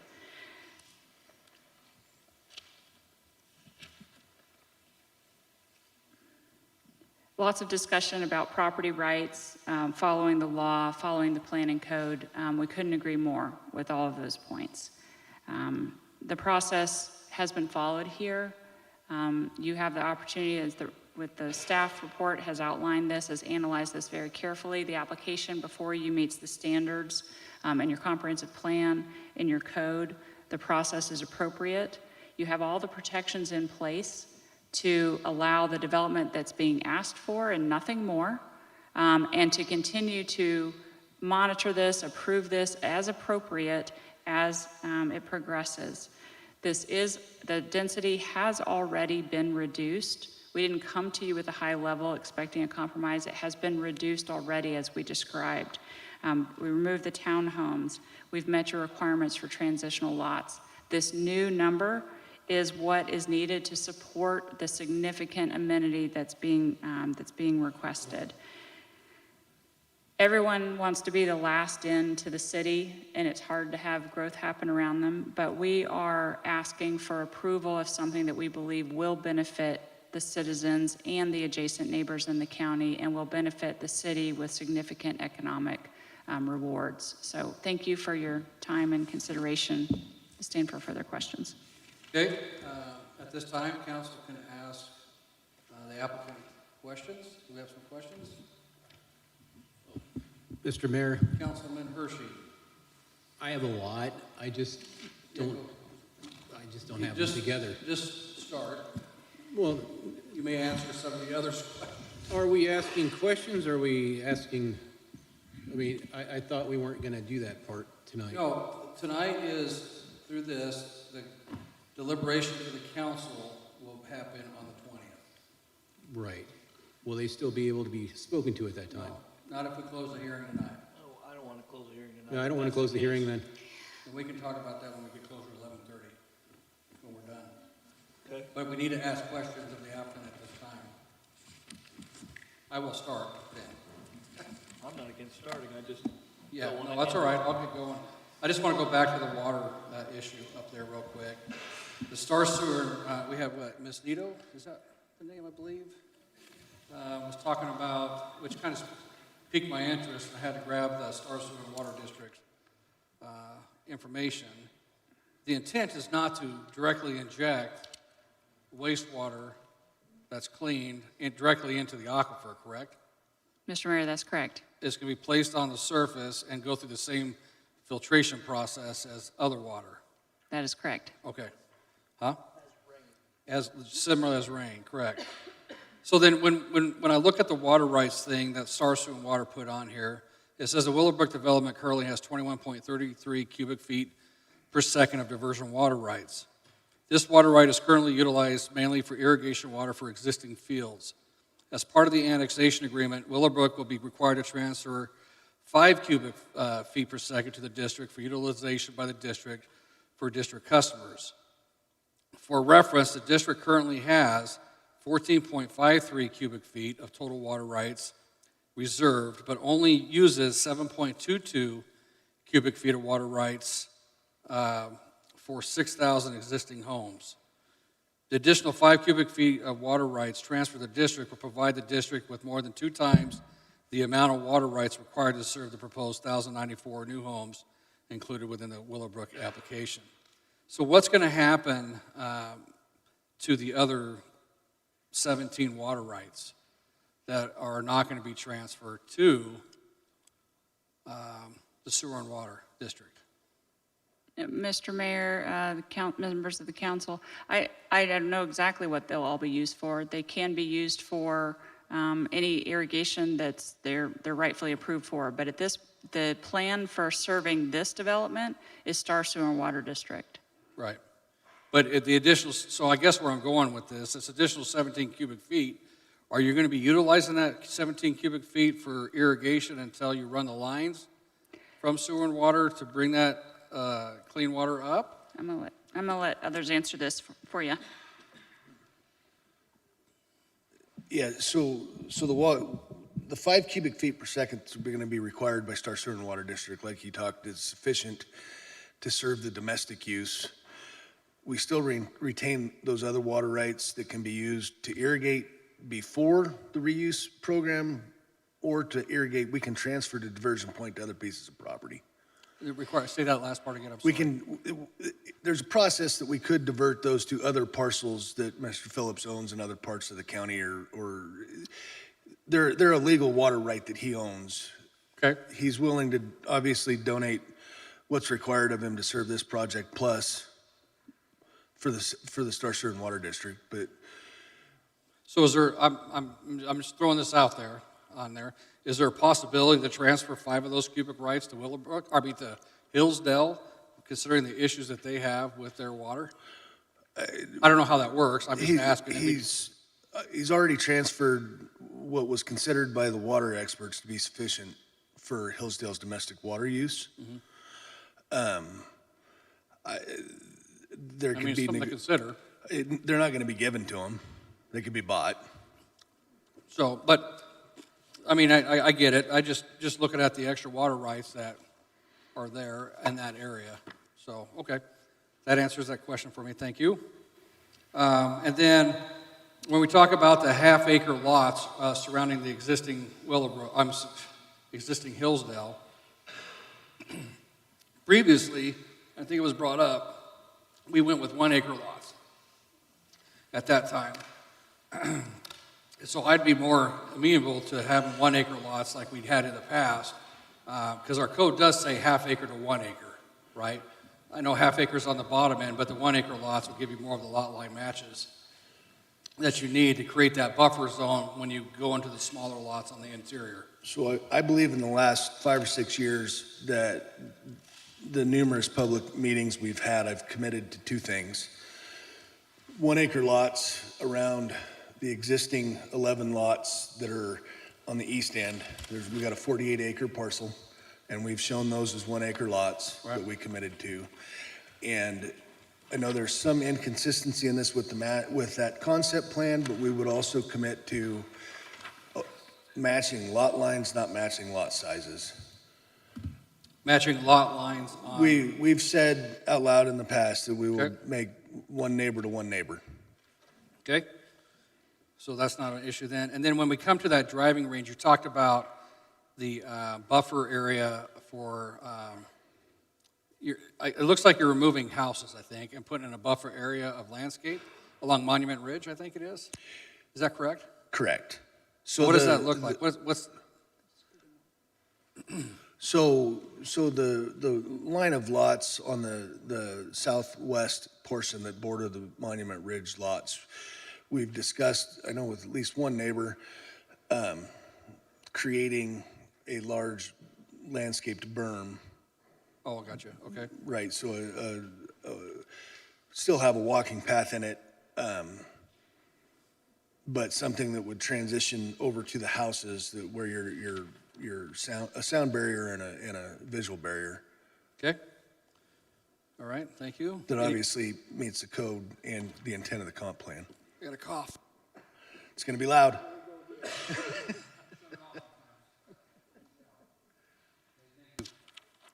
All right, any other questions of the council right now at this time?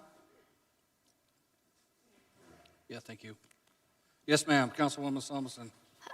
So we haven't talked about this amenities very much besides the golf course. So can you just throw out what you're thinking for amenities? Mr. Mayor, Councilmember Salmonson, yes, I'll start it and Nate can add on anything. As you know, that'll come up with the preliminary plat and plan unit development specifically. Yes. And we will meet the 15 that are required under code. We expect that to include clubhouses and pocket parks and natural open space areas with trails. Did I miss anything? No, and we do show some of that on this conceptual plan. They're not really well called out, but we've left areas in the denser housing areas for clubhouses, amenities that like the not committing to a swimming pool, but the options have been talked about with different clubhouse options, similar to what you're seeing in your other developments in the city. Tot lots. And then specifically on the natural open space to the north, trail systems, parking lots, access to the BLM ground to the north to make it actually more usable so Mr. Keys can go shoot his guns easier.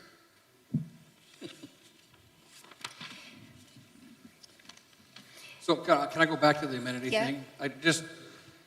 Did you talk about, you're going to put, is parking along that RE way going to be considered an amenity in this? When you create parking for horse trailers and things like that to the BLM land? That'll be part of the process with BLM to allow for some equestrian area access up there, but we're also talking about doing it down South path? Down in the development on our property to allow trailhead access that would go up through the draws to the north into the BLM. Okay, thank you. Any further questions right now of the applicant? Somebody else can go. I might have more later. Councilman Wheelock? Sure.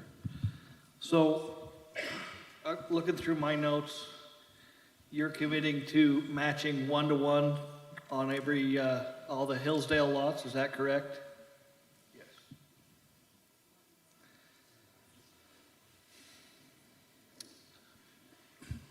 1-to-1, not matching lot size, but matching Lot lines. lot lines, correct.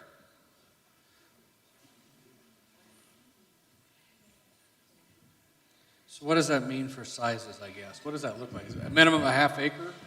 Your condition already suggests the minimum of a half an acre that we'll comply with, and we'll also adjust the lots to where they arrange to where we're matching property lines. Okay. Skinnier 1 acre lots or skinnier half acre to a 1 acre lot? So when you say skinnier, we would at a minimum put a half acre to 1 acre lot, and it would be just as wide. Okay. Further questions? Councilman Wheelock? Yeah, I have a question about the easement upwind. Can you tell me what that looks like? And we had a citizen that talked about that Yeah, I don't know. easement I don't know that's if turned Cass is- into a road. I don't know if Cass is still here. So there's two items to discuss there. Mr. Phillips does own an easement to a piece of property north of his house for access to that piece of property. Yeah, we talked about that. There is also an underlying closed public right-of-way that ACHD owns. So ACHD already owns right-of-way through his property to extend Wing Road. We'd have to go back to the staff report from the 2018 application, but it is identified there that ACHD owns everything except for the last 10 feet. So there's a right-of-way that's on his property and on Mr. Phillips's property to the north that goes to within 10 feet of the Hillsdale boundary that Mr. Phillips owns and would dedicate that last 10 feet of right-of-way. So the easement is a separate legal document from the existing right-of-way. Was that a shock to him that that's going to be turned into a road? It's been being talked about for 5 or 6 years. So I mean, he'd have to tell you whether it's a shock to him or not. It obviously has an impact to his property and his house. Okay, further questions of the applicant? Oh, I keep going. Keep going. You got questions, keep asking. Well, Councilman Wheelock. I still want to gather my thoughts truthfully, but what's your plan for the construction? I'm curious about the phasing that are there. Your staff report says no connection to Deep Canyon. That doesn't mean that you can't get in your crane and drive up there to lift something up for somebody and use Deep Canyon. That's your choice you're going to have to make. But for the golf course, they're suggesting a private driveway off of Canada. So it's all on our property to come off of Canada. So it'll go all off of Canada down that hill. What Canada mitigation, what Canada changes are going to happen with that steep hill, or do you have any plans for that? Is that something that you guys have to deal with? Let's talk about it. Yeah, and Jamie, you want to address kind of what the TIS contemplates for Canada? I do know ACHD has a couple of site-specific conditions in your staff report as well for improvement to Canada. Just nice to have it publicly talked about. I went around that cement spill for years that was in the middle of Canada because it's so steep. Caney County Highway District actually has the specific comments about Canada improvements, and it does discuss the realignment issues. So, Jamie, if you want to add to that. Thank you. State your name and address, please. Thank you. Jamie Markosian, Kittleson Associates, 101 South Capitol Boulevard, Suite 600, Boise, Idaho. Mr. Mayor, Council, the Canada Road improvements would consist of a few things. Number one, capacity for traffic.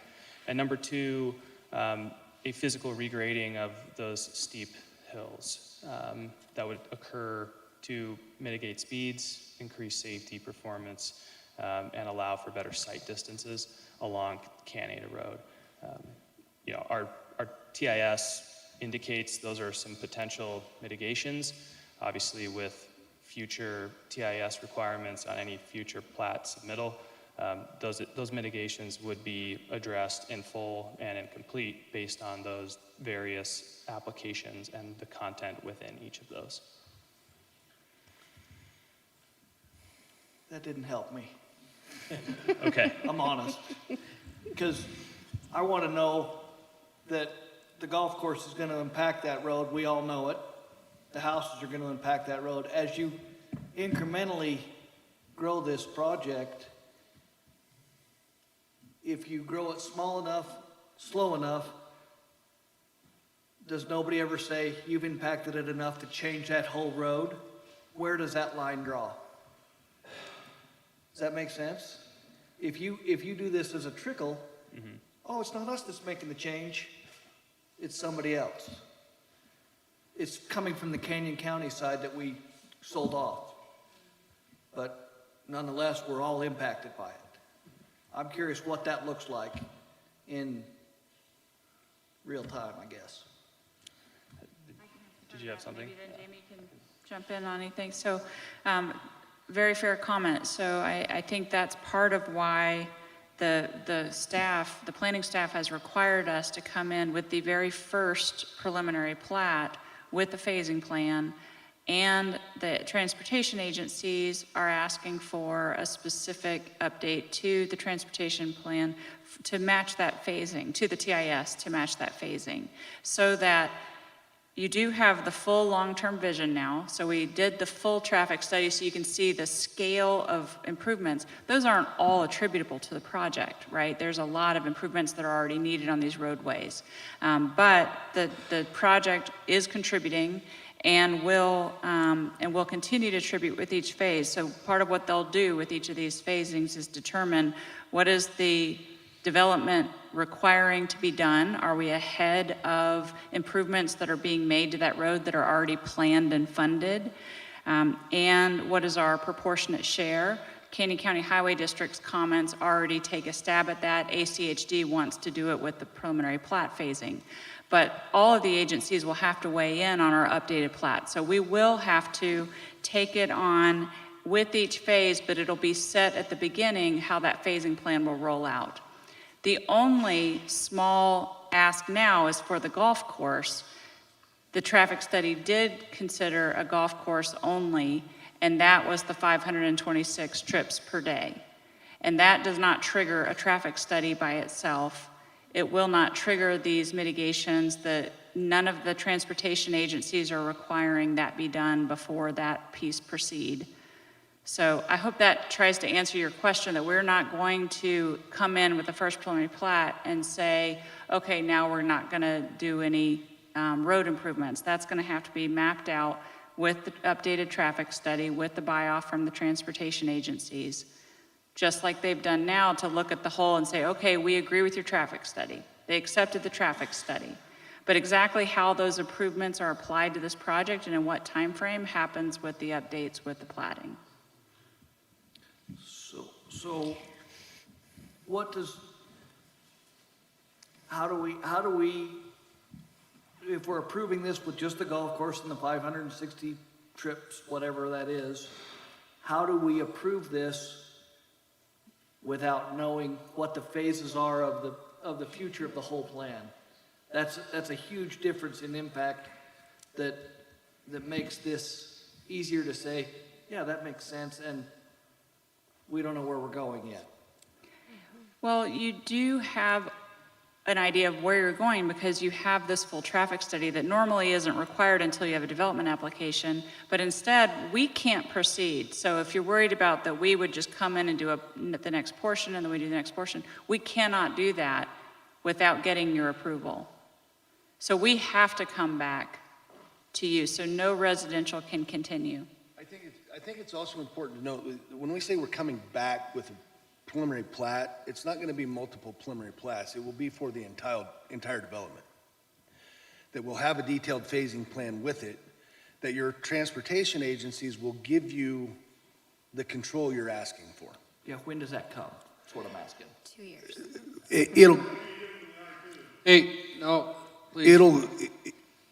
if we get the conceptual approval and agreements on layouts and matching lots and everything else we're talking about in this development agreement, we'll start on the engineering of that immediately. It's a large development that needs to be, so when we bring you a preliminary plat, we basically have to have construction drawings done, grading plans done for individual lot pads, things like that. It's going to take 2 years to build a golf course. At the same time, we would hope to have back in front of you inside of that 2-year period those preliminary plats so that we can, as the golf course matures, we can start building lots and selling houses on it. But the next step after what we've asked for now would be a PUD and a preliminary plat that's going to have a detailed phasing plan in it that the agencies all have to agree to is reasonable. And that's when they determine when each mitigation is required. ITD will have to determine, ACHD, King and Highway District Number 4 will have to determine when they want what improvements made. So can I just piggyback off that? Sorry, David. I don't know if you're looking. But when I look at the CHD4 letter that came, when we're talking traffic mitigation on Canada Road, the first thing they talk about is the intersection of 44 and Canada that says intersection currently operates at a level service of F in the PM peak hour. CHD recommends improvements providing a level service of D or better shall be operating prior to issuance of building permits for any phase of the development. So when we're looking at this, when I'm looking at this, and I believe ITD said something similar in here about that same intersection, if that's the very first thing that we're dealing with, I think it needs to be in here that before you do anything on the golf course, or at the simultaneously, either way, that we do a lighted intersection at Canada 44 with a latecomers agreement for future developments that are going to come along that corridor. If that's part of the phase one is. Well, this is telling me, I guess this is telling me, prior to the issuance of any building permits, well, the golf course is going to have some building permits. Correct? The clubhouse would require a building permit, correct? So, I mean, we would have to have traffic mitigation done at intersection of 44 and Canada. None of these guys talk about anything from Canada going up the hill to the golf course. I'm sorry, from 44 going up. That's the challenge. I think that's what he's referring to, is that hill coming down. What's the plan to fix that so it can handle all this traffic?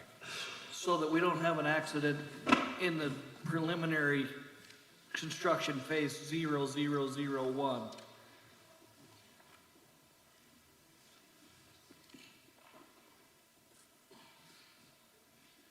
So I guess one comment that we just want to make about Mr. Mayor, your suggestion here, and looking, and I'll look to the traffic engineer to back this up.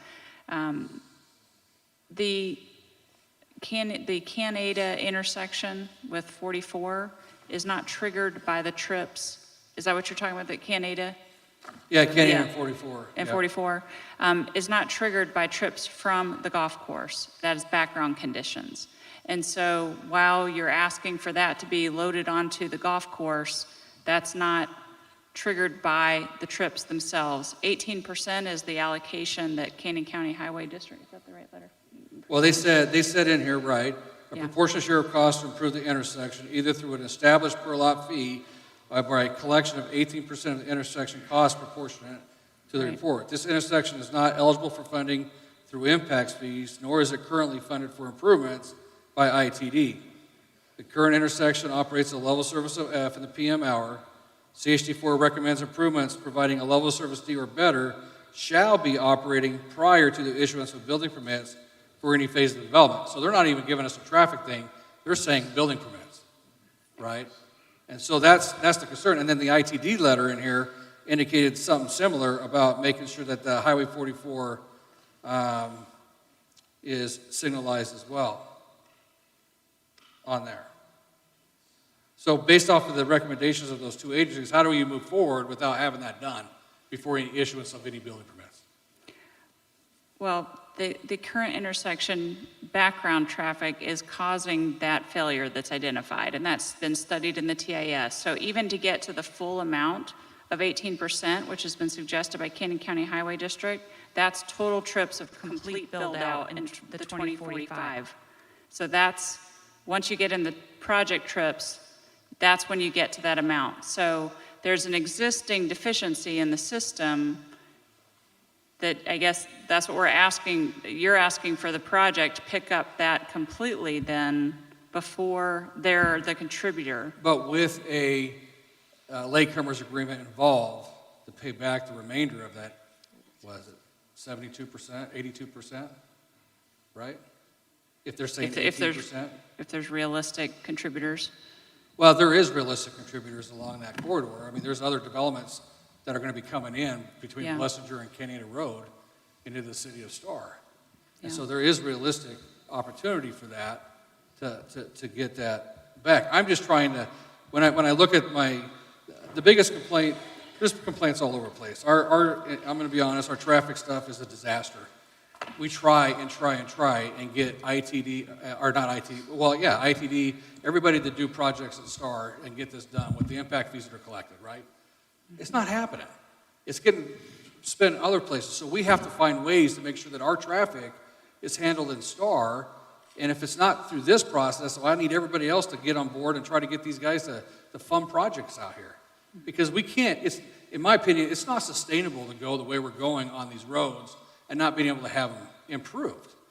Right? And this agency is telling me that before a building permit is provided, you got to have that intersection done. So how do I go around that? I can't, right? Because they're telling me that.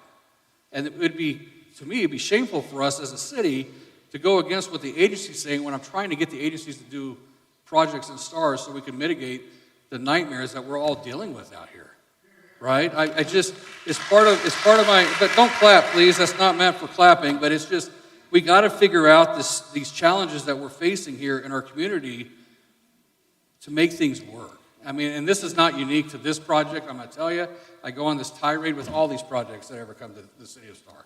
Yeah, no, right? I just got to figure out a way to make certain that we can be mobile, right, in here. And that's why we put that proportionate share agreement in place and have this project going that's unfunded right now in the state, right, on 44 is to help mitigate that traffic by coming up with an alternate solution to the funding mechanisms that they're not doing for us. So that's where I'm at on that. So. I don't disagree with your comments. I think they're fair. I guess all we're trying to do is figure out how we plug in appropriately to our proportionate share with the actual impacts using the traffic study. And maybe it is part of the proportionate share, you know, where that gets funded through that in lieu of proportionate share up ahead, in front. I mean, we just got to find a solution to make it happen, right? Mm-hmm. Okay, sorry. Anybody else have a question? On my right. That was good. Go ahead. Councilman Hershey? Just a clarification here. You want to close this and it's purely deliberations next time? Because I'd like to leave when we close the public hearing, it goes into the council deliberation, but that deliberation is not happening until June 20th. Right. What I'm saying is, though, I want to ask them some stuff, and they might need a month to think about it. Oh, and we can talk about that with council and stuff as well when we get to that point. And we're not quite there yet. We're getting close. All right. First off, I actually really liked how that 12-person process went. That was smart. I just wanted to say that because it kept it flowing. Now, and I'm losing it. I want to ask, actually I'm just going to tell you, when it comes to the transitions, I think it's important that we have the 1 acres, and I'm going to have to hold to that. Second, I'd like you to reduce the density. I was looking at 10%, break it down to 985, makes it a 1.3. I think that's still quite sustainable, but it does have some areas that do look like they're getting kind of tight. So I want you to, you don't have to answer this today because that's why I wanted to leave this open, is to get those 1 acre transitions. I know what our code says, and I think the 1 acre does fall into it. Plus, this is an annexation, and in my mind, annexations have to be looked at very carefully. Also, it's an extremely large project, so I'm asking you to reduce the density and go into the 1 acre transitions. Other than that, I agree with the traffic. I'm no traffic expert, but I'm hearing things that are alarming, and I think that needs to be evaluated and looked at even closer over these next couple weeks. Also, let me ask about the golf course. I don't golf, so I have to ask golf course questions. I tried to golf, and I actually do better on my worst day at work than I do on my best day of golf.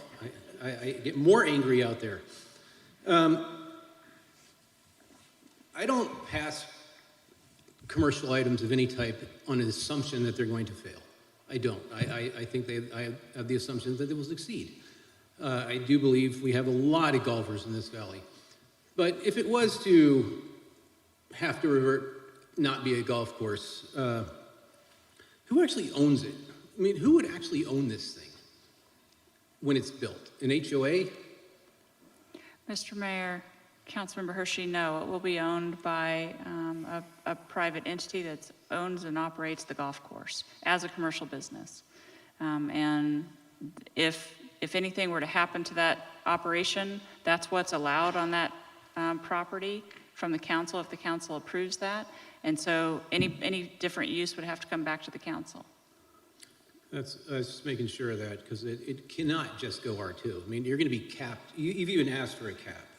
And I've asked you for a 985 cap. So I just want to be clear that if the golf course was to, which I don't know. I don't know how many golf courses out there, but I know how many people I know that golf, everybody but me. And so I think it has a great chance of success. I do concern myself with traffic. And like Councilman Wheelock said,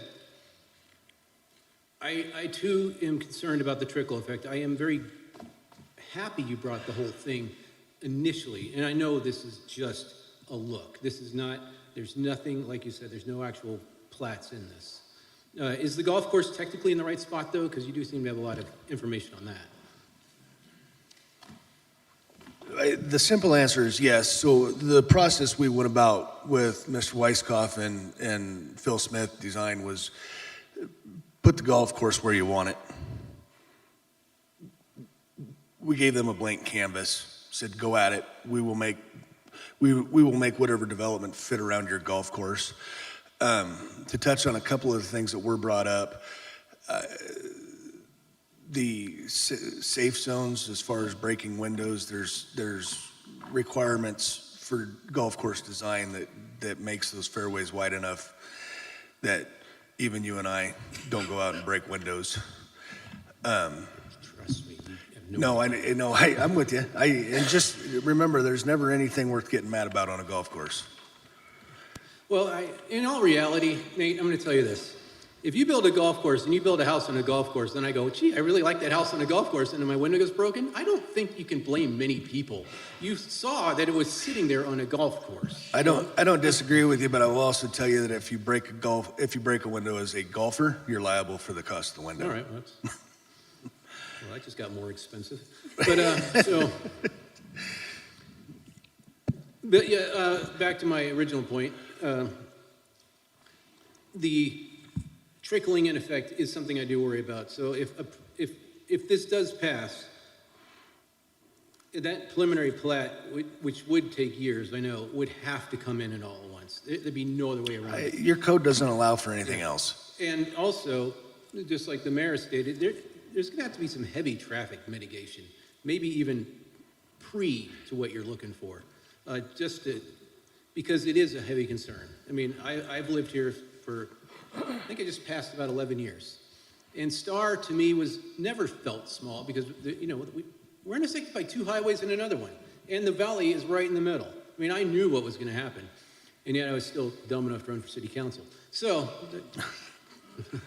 I don't know where that came from, but traffic is a concern. And houses bring traffic and business brings traffic. They bring it at different times, but it is something that is very concerning to think about. So that's another reason why I'm asking for, it may seem like a lot, but I am asking for the 10% reduction. And I really would like the 1 acre transitions because that would mirror, and I heard a lot of people say that's what they would feel more comfortable with, and I think it's a fair ask.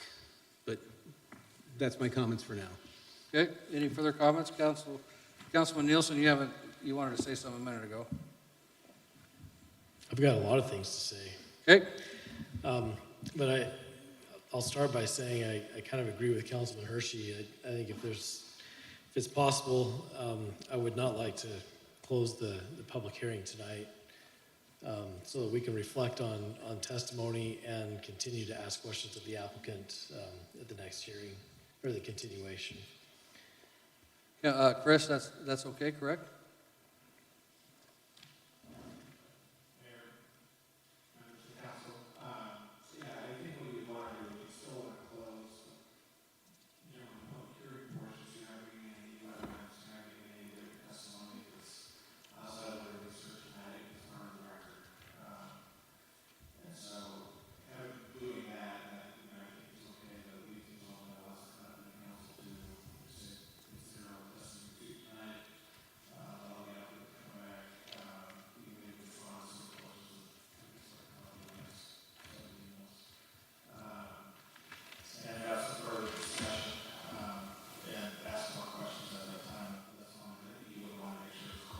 Okay.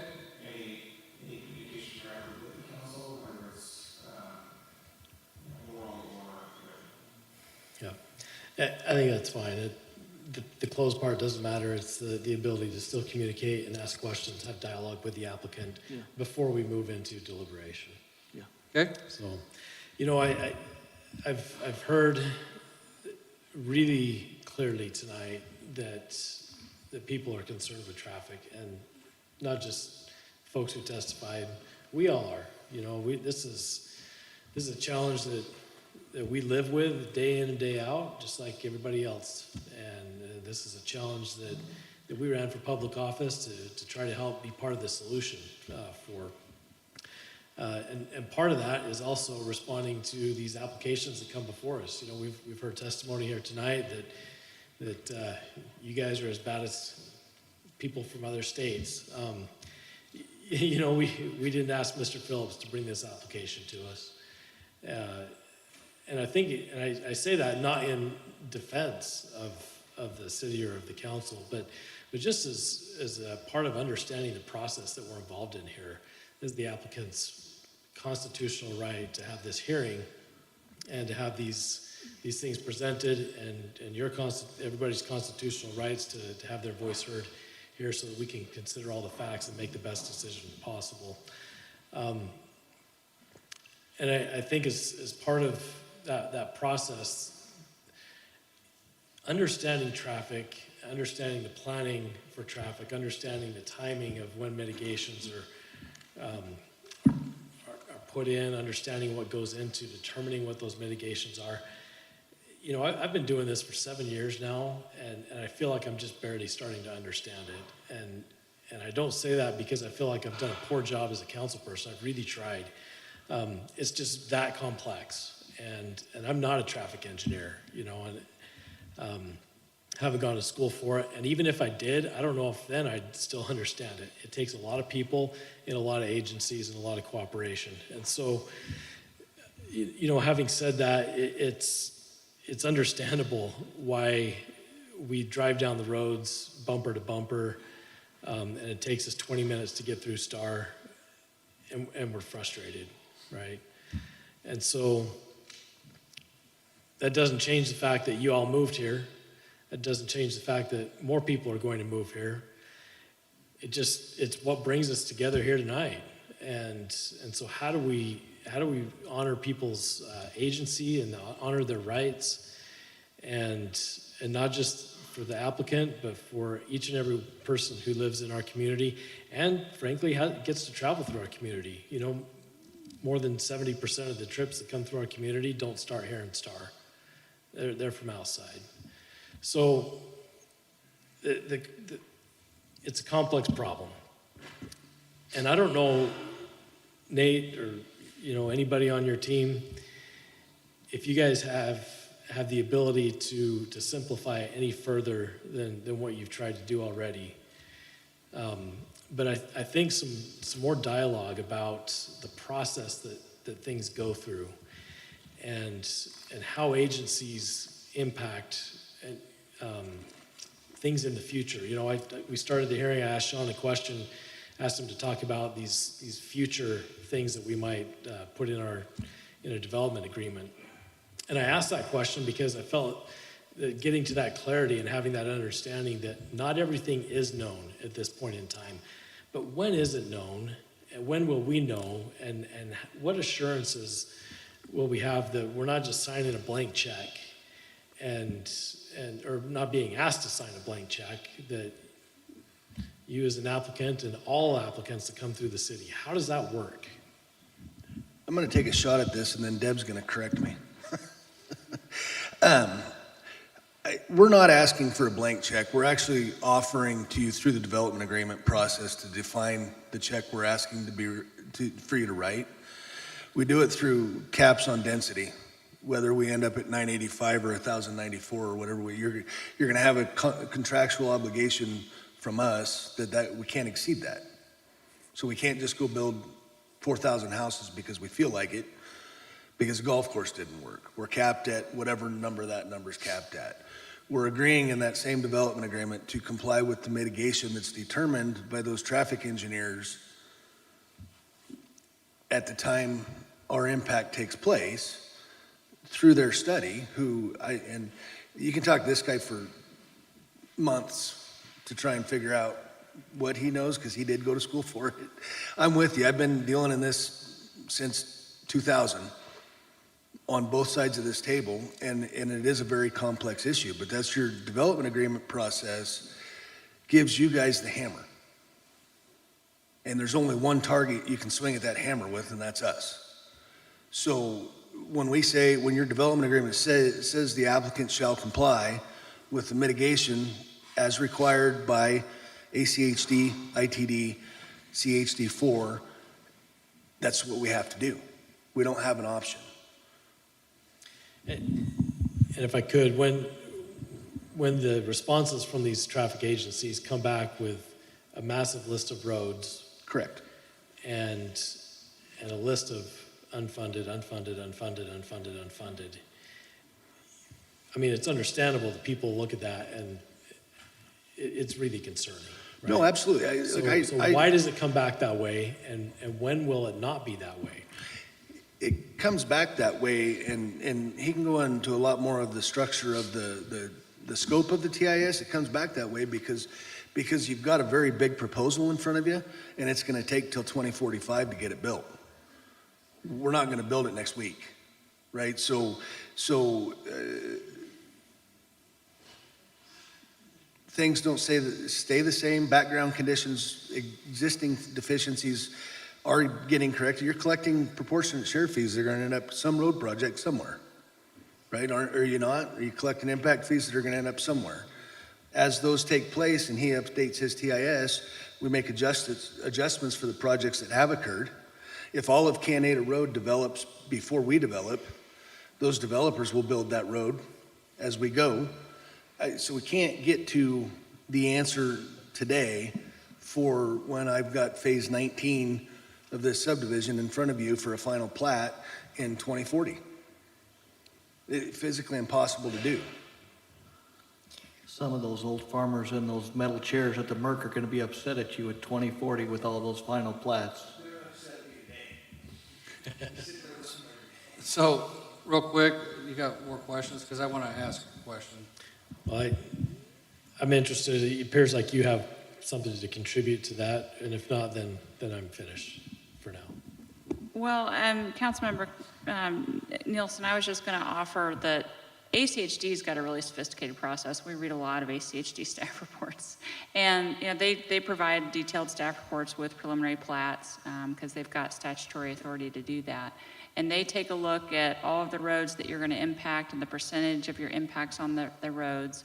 If they're close to being funded by another project within the build out of your project, then they'll usually defer to their funding mechanism and their 5-year work plan to see if it's already being funded and divert your attention to other roads that may not be in that situation. They also have a very strict policy about how they determine whether the improvement needs to be done based on your percentage of impacts. So if it's already failing and you're just adding to the problem, but it was already there, and if you're less than 10%, then you're not required to improve that. If you're more than 10%, then you may be, depending on what their funding is, and they evaluate it road by road, intersection by intersection, just like that. And they go through and determine, okay, is the right-of-way available? What can you do? What are you responsible for? If it's not feasible, then you have to provide alternative mitigation, that then they evaluate that. So it's a very detailed, extensive process that they go through. ITD instead has opted for a less specific process. They have fewer roads involved. Obviously, that's not true in Star. You have a lot of ITD roads, but you have probably seen this quite a bit. They've done the proportionate share payment instead, where they've asked for that. The city and ITD have recently adjusted that to be $1,000 per unit rather than going through that specific analysis that I just walked through that ACHD does. ITD, I think, has decided as a wash. All of that is a lot of work, and we'll do $1,000 per unit, and that's exactly what's being charged here and everywhere else. So they've taken a different approach, but the same idea to try to mitigate that, and the city holds those funds, and as the mayor said, you want those to be spent in your city. So that's, some input about how does that work when we get to these specific plats? It's more rigorous. At this point, they're just looking at the big vision of the TIS to see if it was done correctly and commenting generally on it. So I just want to ask this question. How do we get around with this development, the issues that we face on the ACHD road stuff? When they're arterials, they don't require the developer to build them out, because they have it supposedly at some point on their plan to do it, but they collect impact fees where the impact fees are being used somewhere else.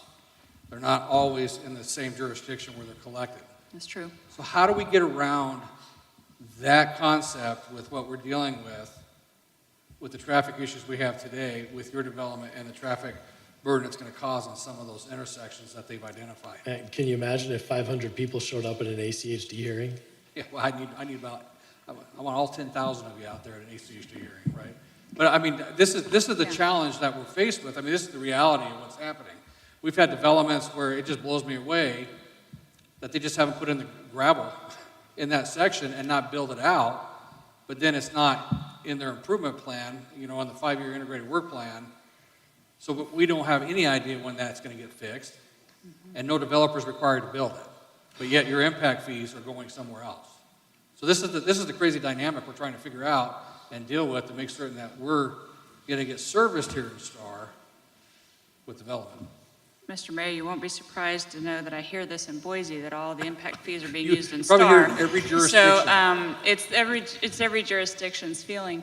ACHD can answer this far better than I ever could about how they allocate that, but as a city mayor, you participate in requests, you get to put in, I think, is it annually, your list of priority projects that they consider, and they use that in their 2-year budgeting cycle as part of their 5-year work plan.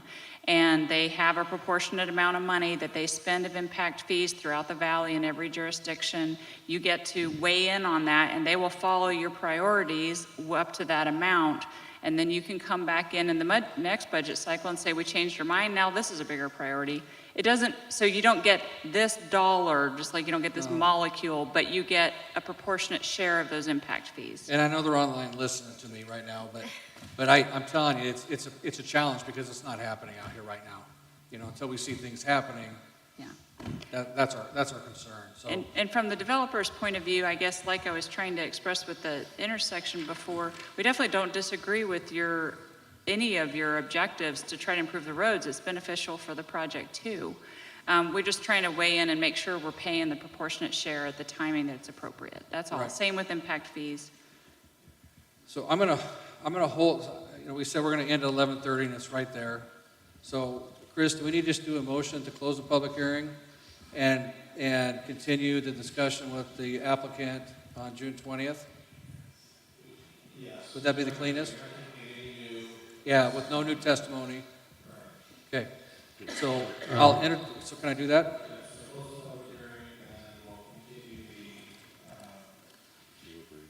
The deliberation with the applicant.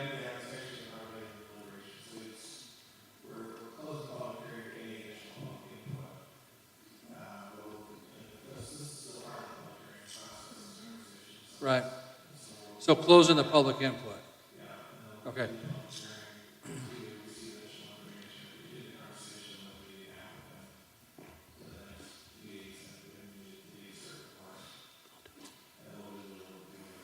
Did somebody write that down? I'll make the. David did. I'll Okay, make- David. But before I do, I'm going to have a closing remark. Sorry, it's like 1 second long. Oh, my goodness. You know, I've heard a lot about STAR, and I'm going to tell you this. The qualities of STAR are not the size, the number of people, or where you're from. The qualities of STAR are what you bring and what you give. And that's what makes STAR great. And everywhere I go, I see great people.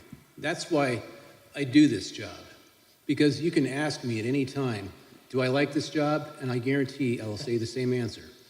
Nope, I really don't. But the sacrifices I make personally, I think benefit this city. And I see that with everyone at these tables here. So in that, Mr. Mayor, I'd like to, okay, I forgot. Table? Wait, do I do that, or do they do it? You have to close it. You have to close it.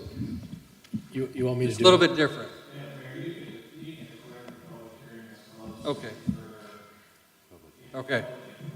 All right, so it's a little different than what we usually do. So I'm gonna declare that the public input is closed on this public hearing, and that we will, at 11:29. Okay?